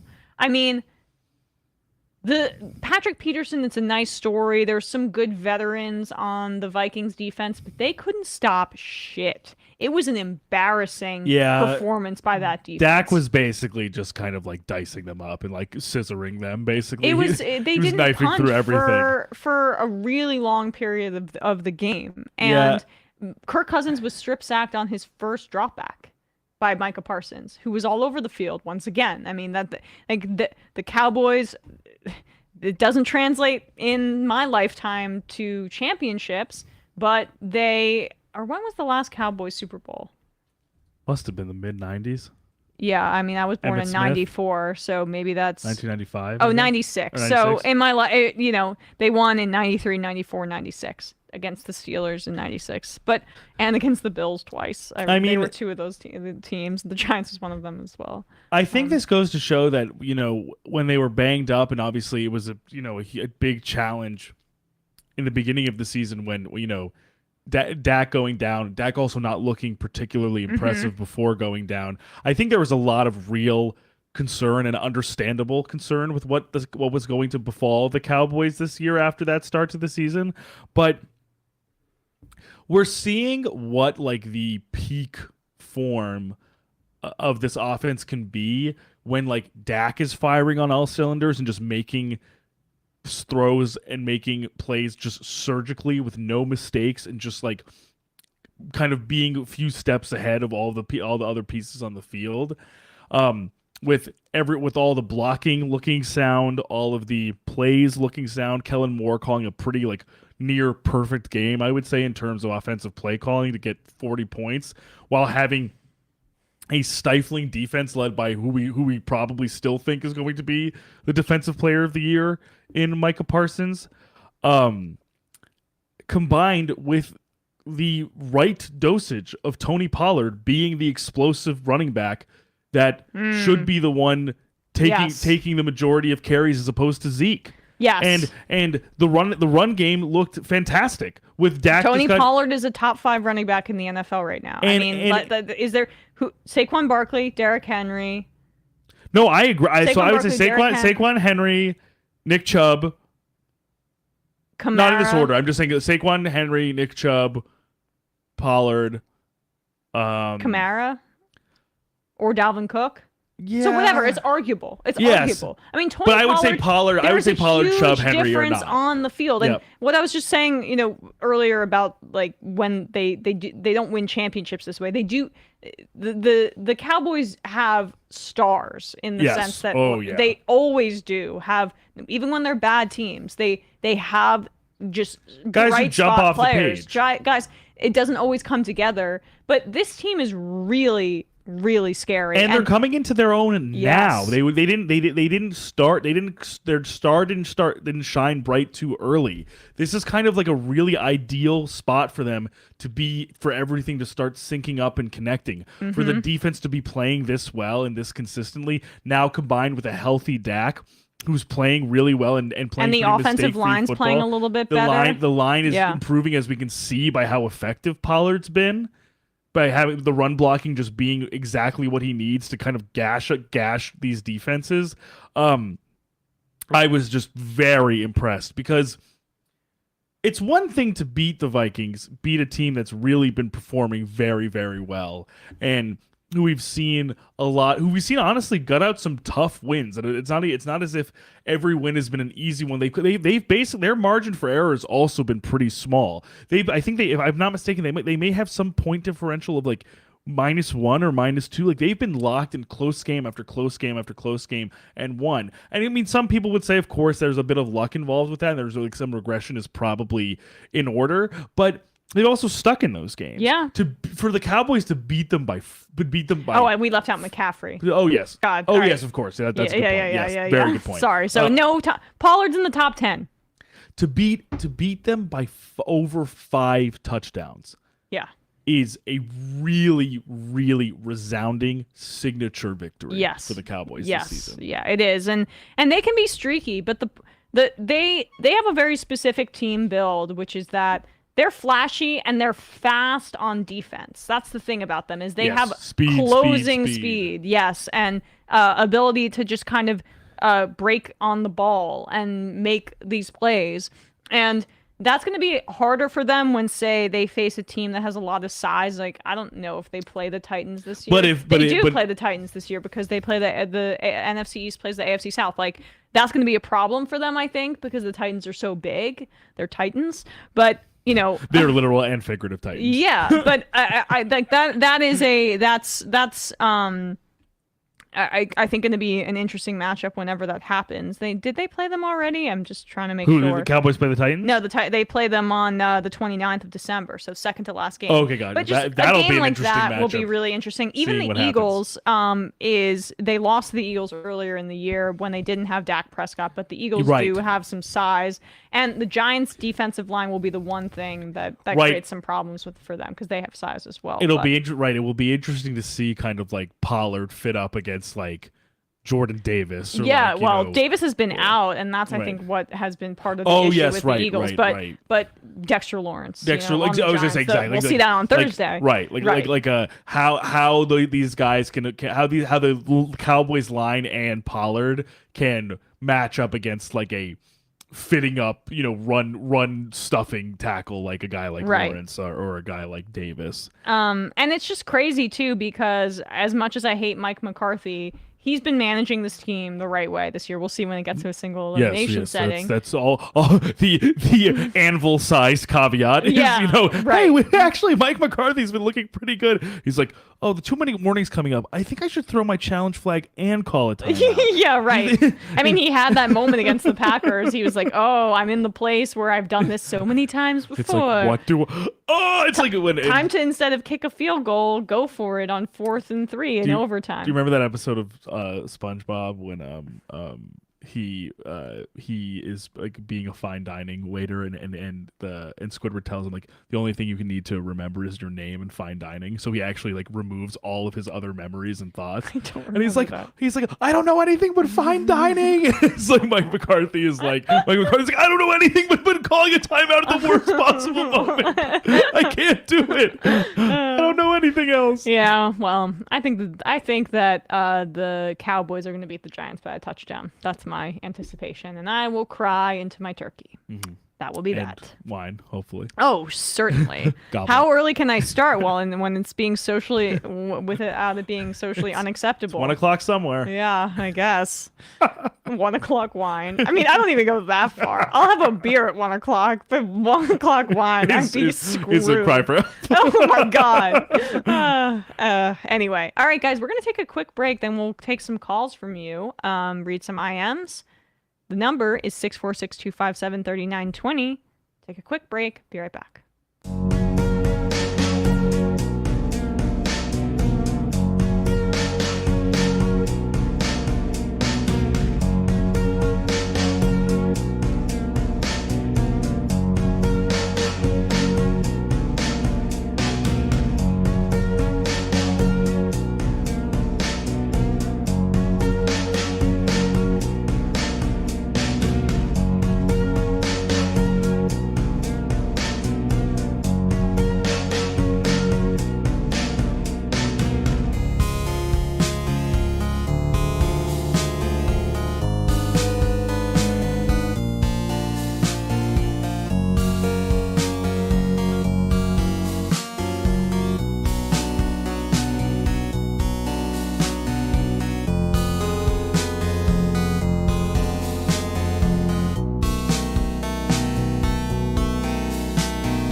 We are back. We are back. I'm going to read some IMs. Take your calls. 646-257-3920 if you'd like to call in.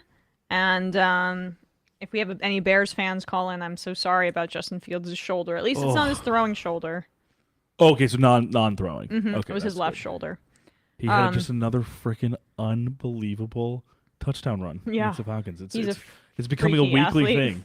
Yes. Did they? And the Falcons won, right? Yeah, they won. Yes. That's the thing. The Bears keep losing. It's the have Justin Fields play great and lose games challenge. The Bears are up for the task. They are. They are winning at that game. Calling from a 681 area code. Who's this? Where are you calling from? Hello, Emma and Bradley. This is Steven from West Virginia. Steven from West Virginia. How are you? Hello, Steven. Hey, not too bad. A couple of weeks ago, the conversation came up about my favorite sports movies, and Rocky, I, Tonya, and Remember the Titans, if anybody is audacious enough to be asking right now. But, I, Tonya is a great interesting. one. That is a good. In terms of recent sports movies, and kind of like an out there one too, in the sense of like you're not usually thinking of like figure skating, but I like that movie a lot too. Allison Janney was awesome in that movie. My girl. I mean, let me think about two off the top of my head. Okay, these are probably my favorite three. Friday Night Lights, the movie. Not the show, which I haven't seen, but I hear there are a lot of like dreamy guys in it. That's what my friends say. I'm like, my friends that watch this, I'm like, you don't like football, but they just like the drama of it. So, but I love that movie. And Bend It Like Beckham, maybe. That was a pretty formative movie for me growing up. Same, me too. And Okay.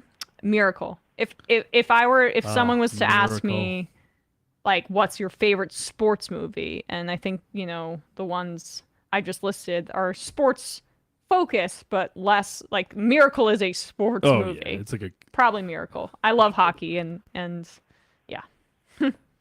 Well, that's actually kind of interesting because that's one of the reasons. I mean, the reason I called in is actually because I want to get your take on maybe a different angle of movies that Sure. maybe on their face don't seem like sports movies or like sneaky sports movies or What, like Jerry incidental Maguire? sports. Because if that counts, then that's definitely up there for me. But that's about sports agency. Agents. Yeah, well, yeah, that feels a little on its face, but no, I mean I feel that could maybe the prime example for me is A Knight's Tale, and we can talk about it. But honorable mentions to like Harry Potter and the Goblet of Fire, like half of Star Wars Episode 1. I and see. then I see. You're saying that the Tri-Wizard Tournament is a sporting event. Yeah, totally, and as is Quidditch, and then even though the scoring system makes no sense, because really why doesn't everybody just focus on catching the snitch, and then the game would be over, and you'd have all the points? Yeah, I mean, certainly the. Oh, I'm sorry, Bradley. What'd you say? No, I was just saying if everyone was going after the snitch, it would just be like a pile-up. Like there would be no. You can tell that J.K. Rowling doesn't like sports. Well, I would. Well, again, like that, like the things that maybe kind of come out of nowhere, perhaps like one really like odd scene in American History X, but like A Knight's Tale, like it genuinely it has everything, like showing the life of a pro jouster. You got the rival, you got a love interest, you got team building scenes, you even got all the way down to corporate sponsorship and a training montage. And it starts out with Queen's "We Will Rock You," like right at the beginning. Like this is a sports movie through and through, and it's one of my favorite examples of just it sneaks up on you because on its face it doesn't seem like it is, and I just think that's I mean, wonderful. I haven't seen it yet. No, I've heard idea. really good things about about A Knight's Tale. I think you're stretching the definition a little bit, my friend. Like a little you bit. You think so? Yeah. Well, okay, then I think you need to watch A Knight's Tale because this is absolutely. I mean, if you're including Harry Potter in it, I mean, we're stretching it a little bit, right? But one Harry Potter movie. Yes. Okay, I understand. So the Quidditch matches don't count, but the Tri-Wizard Tournament does. Yes. Okay, yes. that makes sense. Bradley, what are your three favorites? My three? Yeah, good. It's a great question. I love The Sandlot. The Sandlot is like one of my favorite movies of all time. Happy Gilmore. This is a funny one. Sydney White with Amanda Bynes. Oh, the soccer movie. No, that's you're confusing. Oh, sorry, Amanda not Sydney Bynes. White. Oh, That's, sorry. Excuse me. Same time, but She's the Man. She's the with Man. Amanda Bynes, Yeah. not Sydney White. Okay. Sydney White's also a great movie, but She's the Man is the one I'm thinking. Sydney of. White is the Snow White one. Yes, correct. Yeah, yes. And then, oh geez, what was it? Oh, and honestly, again, like not the best pick in the world, but like just in terms of like my sensibilities, the Longest Yard remake. Oh yeah. With Adam Sandler, Burt Yeah. Reynolds, and Fun. Stone Cold Steve Austin. Yeah, that's a fun one. Absolute classic movie. Moneyball's good too. Yeah. Moneyball is also great. I would actually include. I would definitely include Moneyball on there. Just all great performances from Brad Pitt and Jonah Hill. Yeah. And the very realistic looking scouts. Yes, agreed. Yes, I got to tell you, Bradley, I kind of, and this is just going to be my bias, but I appreciated the remake of Longest Yard. I like it too, just because you grow up with that kind of stuff. I mean, And Nellie's in it. Yeah. Yeah, he's a star running back. He's a demon. He just shoots through he shoots through the gap like nobody's business. The prison wardens had nothing for him. He hates. Exactly. He hate me moves without any shoes on. Like, come on, please. That's impressive. Exactly. That's impressive. It is. Okay, well, anyway. And what a cast. All right. Appreciate it. Thanks, Steven. Take Thank you, y'all. Hey, give me like a reason to go to my friends and say, let's make some more videos. Check out Appalachian Faction on YouTube, Appafaction, if you don't want to spell it all out. Thank you. Yes. Oh yes, of course. Yes. We'll put it in the show notes for sure. Appreciate it. Thanks, Steven. Dan from Columbus says, Emma, how have you not seen Knight's Tale? I know. It's really good. It was like in my whole movie groove is thrown off by COVID. I used to go to 2 movies a month in theaters. Pretty much. This one's kind of, it's kind of an oldie. You could find it. No, A Knight's Tale. A Knight's Tale. With Heath Ledger? Oh my god, I totally confused it with The Green Knight. Oh yeah, no. Okay. Green Knight is. I know what you're talking Green about. Knight is now. quite different. Yes. I know what you're talking about now. Yeah, no, Knight's Tale with like Heath Ledger. And Okay, that. yes, I remember that. Yeah, I've seen parts of that. It's fine. It's fine. It's a good fine, movie. Steven. It's okay. You should watch. Yeah. Watch the full thing. But yeah, Green Knight is like, I think like more like. Yeah. That's what I was thinking of. Definitely fundamental said, Emma, you're the best at callbacks. The best. The Quentin Williams video is so deep in my head. OMG. Bless you. Yeah. Bless you. Thank you. And he says it in his like southern drawl too. It really is. We should put that on the soundboard, honestly.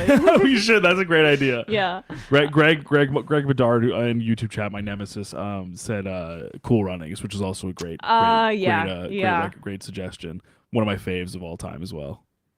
Calling from a 646 area code. Who's this? Where are you calling from? Hello? You hear me? Hello. Yes, I can hear you. Who's this? Yeah, this is Niall from Trinidad. Niall from Trinidad. How are Hello, you? Niall.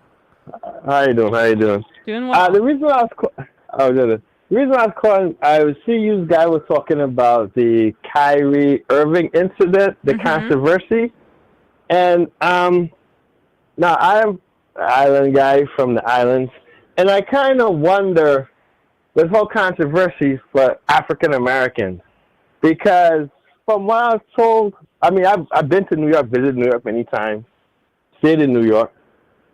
You know, the thing with the, I hear a lot of African Americans, because when this controversy came out, a lot of friends who sent me videos and stuff showing me, you know, about the movie, was it Negroes to whatever it is? We don't need to say it just because it's I don't want to promote it anymore, but yeah. Yeah. So there was saw a lot of videos, local barbershops. I heard him speaking about it. And I'm like, what is this all about? Didn't even bother to even see the documentary. But I kind of playing kind of devil advocate from what I was hearing, what they were talking about, and they were saying, you know, I guess maybe with the blacks and the Jews is like, you know, you're told like, well, you should always forget about slavery. It didn't happen. Jim Crow didn't happen. But when it comes to like the Jews, it's almost like, well, always remember the Holocaust. Remember this, remember that. And I kind of noticed when I heard this, and I kind of realized like some of the, like Jaylen Brown and other players, because you kind of noticed like, with the whole thing with Adams, what was the guy for the guy who owned the Suns, you know, like everybody dropped down on that. Robert Sarver. And it was like, right, Robert Sarver. Everybody was like, oh yeah, he got to go. But when it came to this incident, nobody said anything.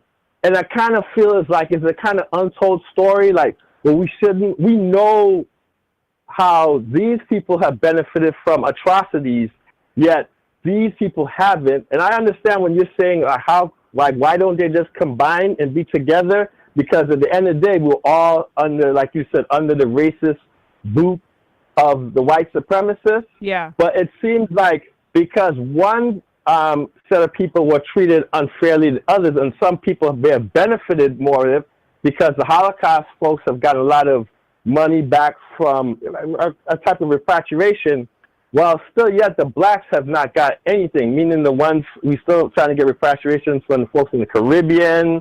You have the folks in Africa still trying to get repatriation, but yet the Jews have gotten a lot of repatriation. So I feel like there's some type of animosity, what kind of triggers into this type of people following this type of nonsensical stuff, thinking that, oh, we are the true people, and Right. you know, all this kind of rubbish.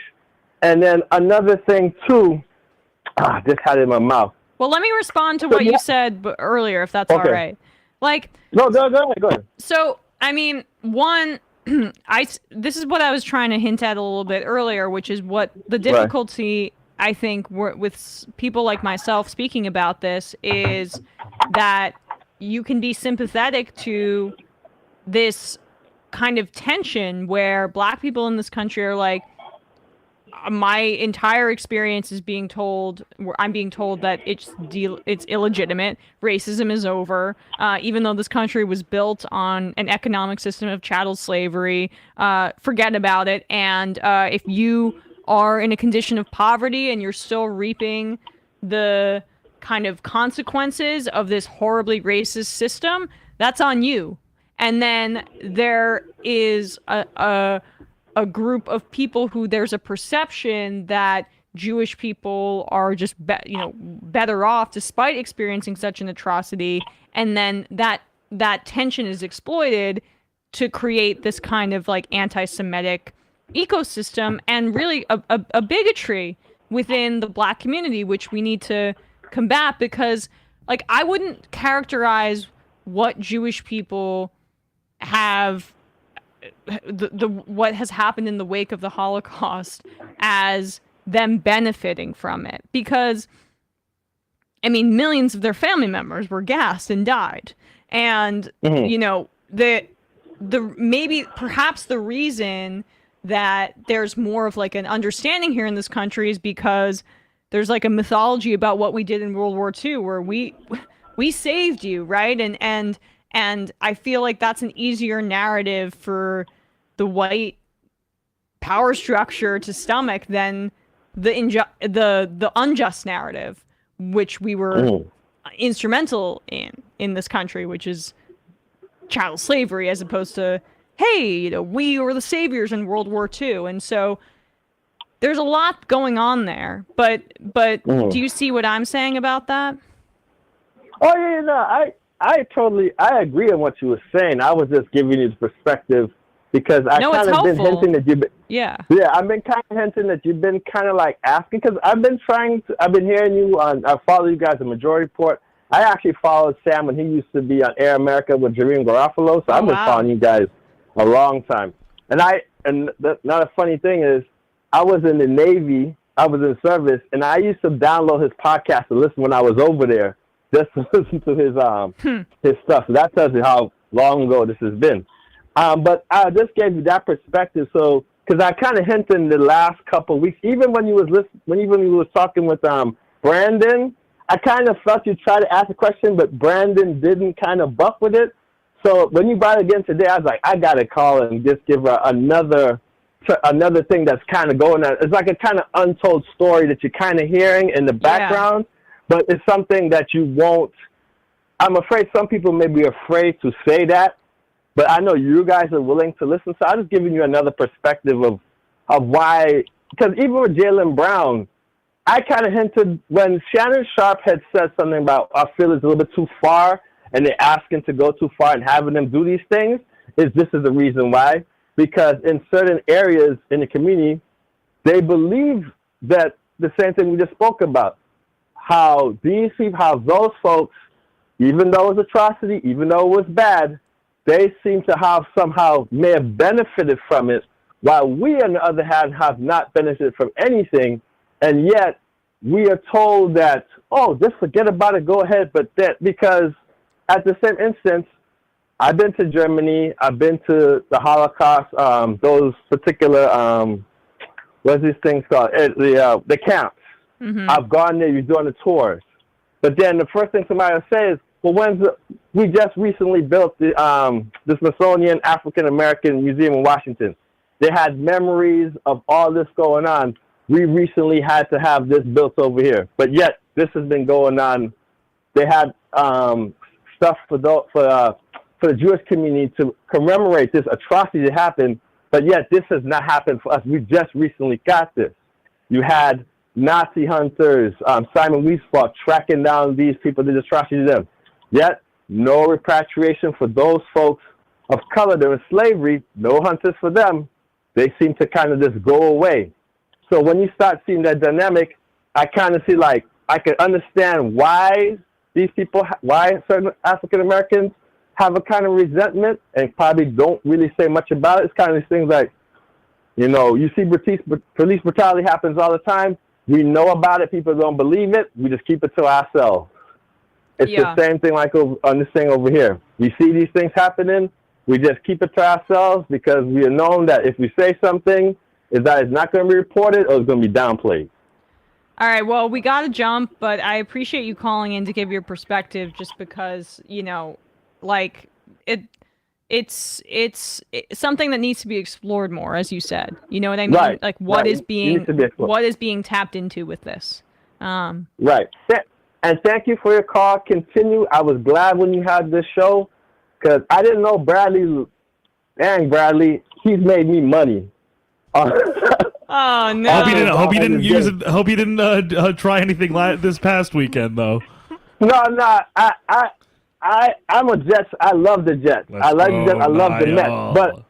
But I was like, I find you a little bit premature. I'm thinking that they were going to win them. I was like, no. I was like, I actually thought Bradley. I thought you were tanking deliberately because some of the games I'm like, it was his heat check. I was pulling up from 60. Not because when you listen to Bradley talk, his knowledge of the game, it convinced me on certain things. I say, you know something, I'm going to go with that. And Bradley been with me. When you covered these other picks last week, I was like, I thought you were deliberately taking. I was like, if he's trying to let Emma win, we're just trying to get Emma some because those are some ridiculous trying to be nice. things. I would love that. I was just trying to keep it close. Yeah, right? That's why I speculated that because you were kind of saying certain things. It's like, this is not the same guy who's been winning me money 3 weeks in a row. All right, now gotta jump. We appreciate you. Thanks, all right, Niall. Thanks so much. All right, bye. I love that name too, Niall. Good name. Good name. Good name. All right, we're gonna take one more call really quickly. Final call of the day. Calling from a 310 area code. Who's this? Where are you calling from? Hi, this is Mike from West Hollywood. Mike from West How Hollywood. you doing? Hi, Mike. Doing well. Can you guys hear me okay? Yeah, I can hear you all right. Great. I promised myself that if I ever got the opportunity, Emma, I would tell you how much I appreciate it that you took over for Michael. I got the rare chance to meet Michael here in 2020 on Super Tuesday, and it was a thrill for me to meet him. And I've been a fan of your work, and I just think it's fantastic that you were the one picked to take his place. I can't think of anybody better. Thank and you. I just want to tell you how much I appreciate that. That means a lot. Thank you. And I want to tell you about, good. I want to tell you about 3 sports movies, if you will. Okay. One, the best of all time sports movie, bar none, 8 Men Out, about the Black Sox scandal. John Sayles is an amazing director. I mean, it's just a great sports movie. Called? It covers 8 Men Out. Okay. John Cusack's in it. It's fantastic. If you haven't heard of it, please go see it. It's terrific. Yeah, that sounds great. And then the other one, it really is. And I don't know if you're familiar with John Sayles' work, but there's not a better progressive, liberal, director working anywhere than John Sayles. He's terrific. Is good at picking those projects too, because he's got some good politics as well. I think he was a big mover in that and in pushing that project through, by the way. That makes sense. And then the other movie I really think a lot of people don't think it's a sports movie, but I do, is Searching for Bobby Fischer. It's about that a little counts. chess prodigy. Mm-hmm. Yeah. Oh, come on. Chess is a sport. Come on. I said it counts. It counts. Okay, cool. I agree, yeah. And that's a great story. I mean, and it's really great. Totally. If I had my way, everybody who coached youth leagues would have to watch that movie. Yeah. It's just great. And then the other one is a weird one, and it's a John Wayne movie of all people. It was made in 1955, and it's about a football coach who gets kicked out of coaching because he's gambling on games, and a desperate Catholic college in New York hires him to revitalize the football program in hopes of saving the university. and Donna Reed plays a social worker who is on John Wayne's case because he has a daughter that he's in an ugly child custody battle with the ex-wife, and so he has to deal with Donna Reed. And there's one of the things I really loved about this movie is the little girl who is, John Wayne's daughter, probably like 10, 11. She's talking to Donna Reed at a football game, and Donna Reed says, "Winning is really important to you, isn't it?" She goes, "My dad says that winning isn't everything; it's the only thing." And that was attributed to Vince Lombardi. There's really this little girl in Donna Reed movie. With No John way! Wayne. What's the movie And called? Trouble Along the Way. It's called Trouble Along the Way. And it's just, it's a weird movie. I mean, the sexism and politics get really kind of twisted in it, but there's so many, understandably so for the time period. No, but I think I remember this. My mom is a big Turner Classic Movies fan, and by big I mean she watches it on every day. It's on in the background of when I was growing up in our house, and I believe I've caught a bit of Trouble Along the Way. Another good one I'd recommend is this from 2008. This movie called Sugar.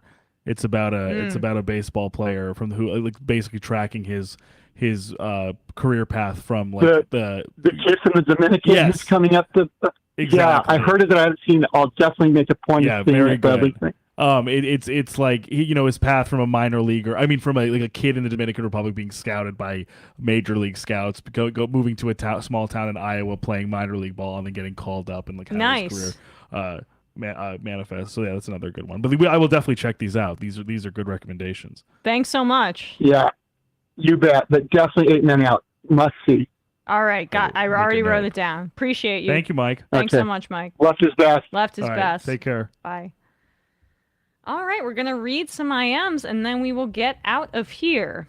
Antifa Lockhart, the best sports movie is the Super Bowl Shuffle. I haven't heard of that. Antifa Lockhart also adds, for the crime of running Justin Fields into that line to end the game, the Chicago Bears of Arlington Heights must punish Luke Getsy. He must be fired from a cannon into the sun. The Super Bowl Shuffle is the 85 Bears song. Oh, dumb.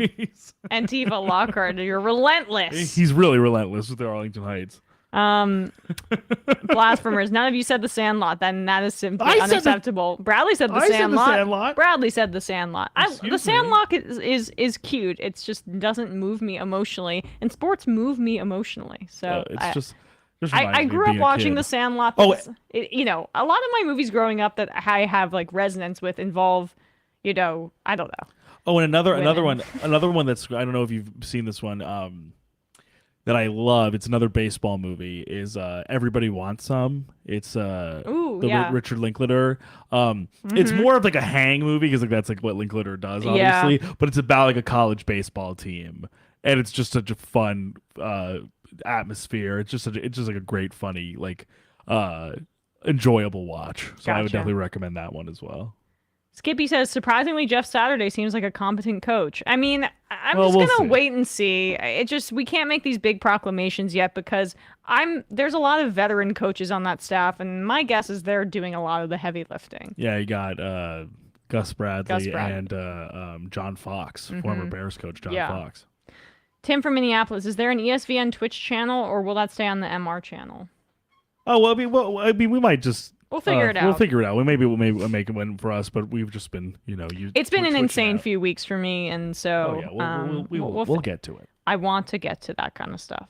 And the final IM of the day. Gotta pick. Fruity Giuliani. It didn't get amazing reviews, but The Way Back was an incredibly moving and great movie. Ben Affleck acted his ass off in it, playing an alcoholic high school basketball coach. It's worth a watch. Yeah, I do want to watch that, actually. I did hear some good things, some bad. So if you say it's good, Fruity Giuliani, I trust you. Yeah, we trust you. All right, guys. Stay tuned for Wednesday. Right after the Majority Report, we'll be going not at our normal 4 p.m. time, a little bit earlier than that to give our picks for Thanksgiving and for the whole NFL weekend. For tonight... What's our pick? Because tonight, let's see what the spread is. 10 points. Bills Browns? No. Did Bills Browns happen already? Yes. What happened? Oh, the Bills won. It was just nothing interesting besides the Detroit of it all? Yeah. Right. 49ers, Cardinals. Oh, tonight. I don't Yeah. care. I just don't I care. know. I know. What's the over I under? hate watching the Cardinals play because it's just like a stupid Cliff Kingsbury. What's the over under? 43. All right. That's pretty low. Just none of there's I don't And it's a 10-point spread. I'm not recalling a single normal Monday or Thursday night football game this year, so I'm gonna say like I think the Cardinals cover the spread. I think 10 points is a little much. But I don't feel that confident about that. I just because think the it's gonna be a weird 49ers are going to game. win. The 49ers will win this game. I think it'll be like 49ers 10, Cardinals 9. No. The 49ers will score more than that. I still think I'm going to say 21. No. I'm gonna say 49ers 27, Cardinals 10. Okay. So they do cover the spread, the 49ers. You don't think it will be close. I'm going to say 24-17 49ers. And Kyler's not playing? It's someone Martin in the YouTube chat. Yeah, said I think no that's Murray. why the spread's so big. It's Colt I knew McCoy? that, but it's Colt McCoy? Who's Yeah. Okay, yeah. No, I'm sticking with it. Yeah. I'm sticking with it. I might change mine. People joking that Kyler's been, quote, injured since Warzone came out. I'm right. sorry I can't play. I'm going to say, then I will say, like, 24. I'm going to say 28-14. I Okay. think they'll get over, though. They get 2 touchdowns. Yeah. Okay. Yeah. All So right. I do think that they cover now that I've kind of internalized that Kyler's not playing. Right. All we'll right, see. guys. See you on Wednesday. Enjoy the before game. Thanksgiving. Bye.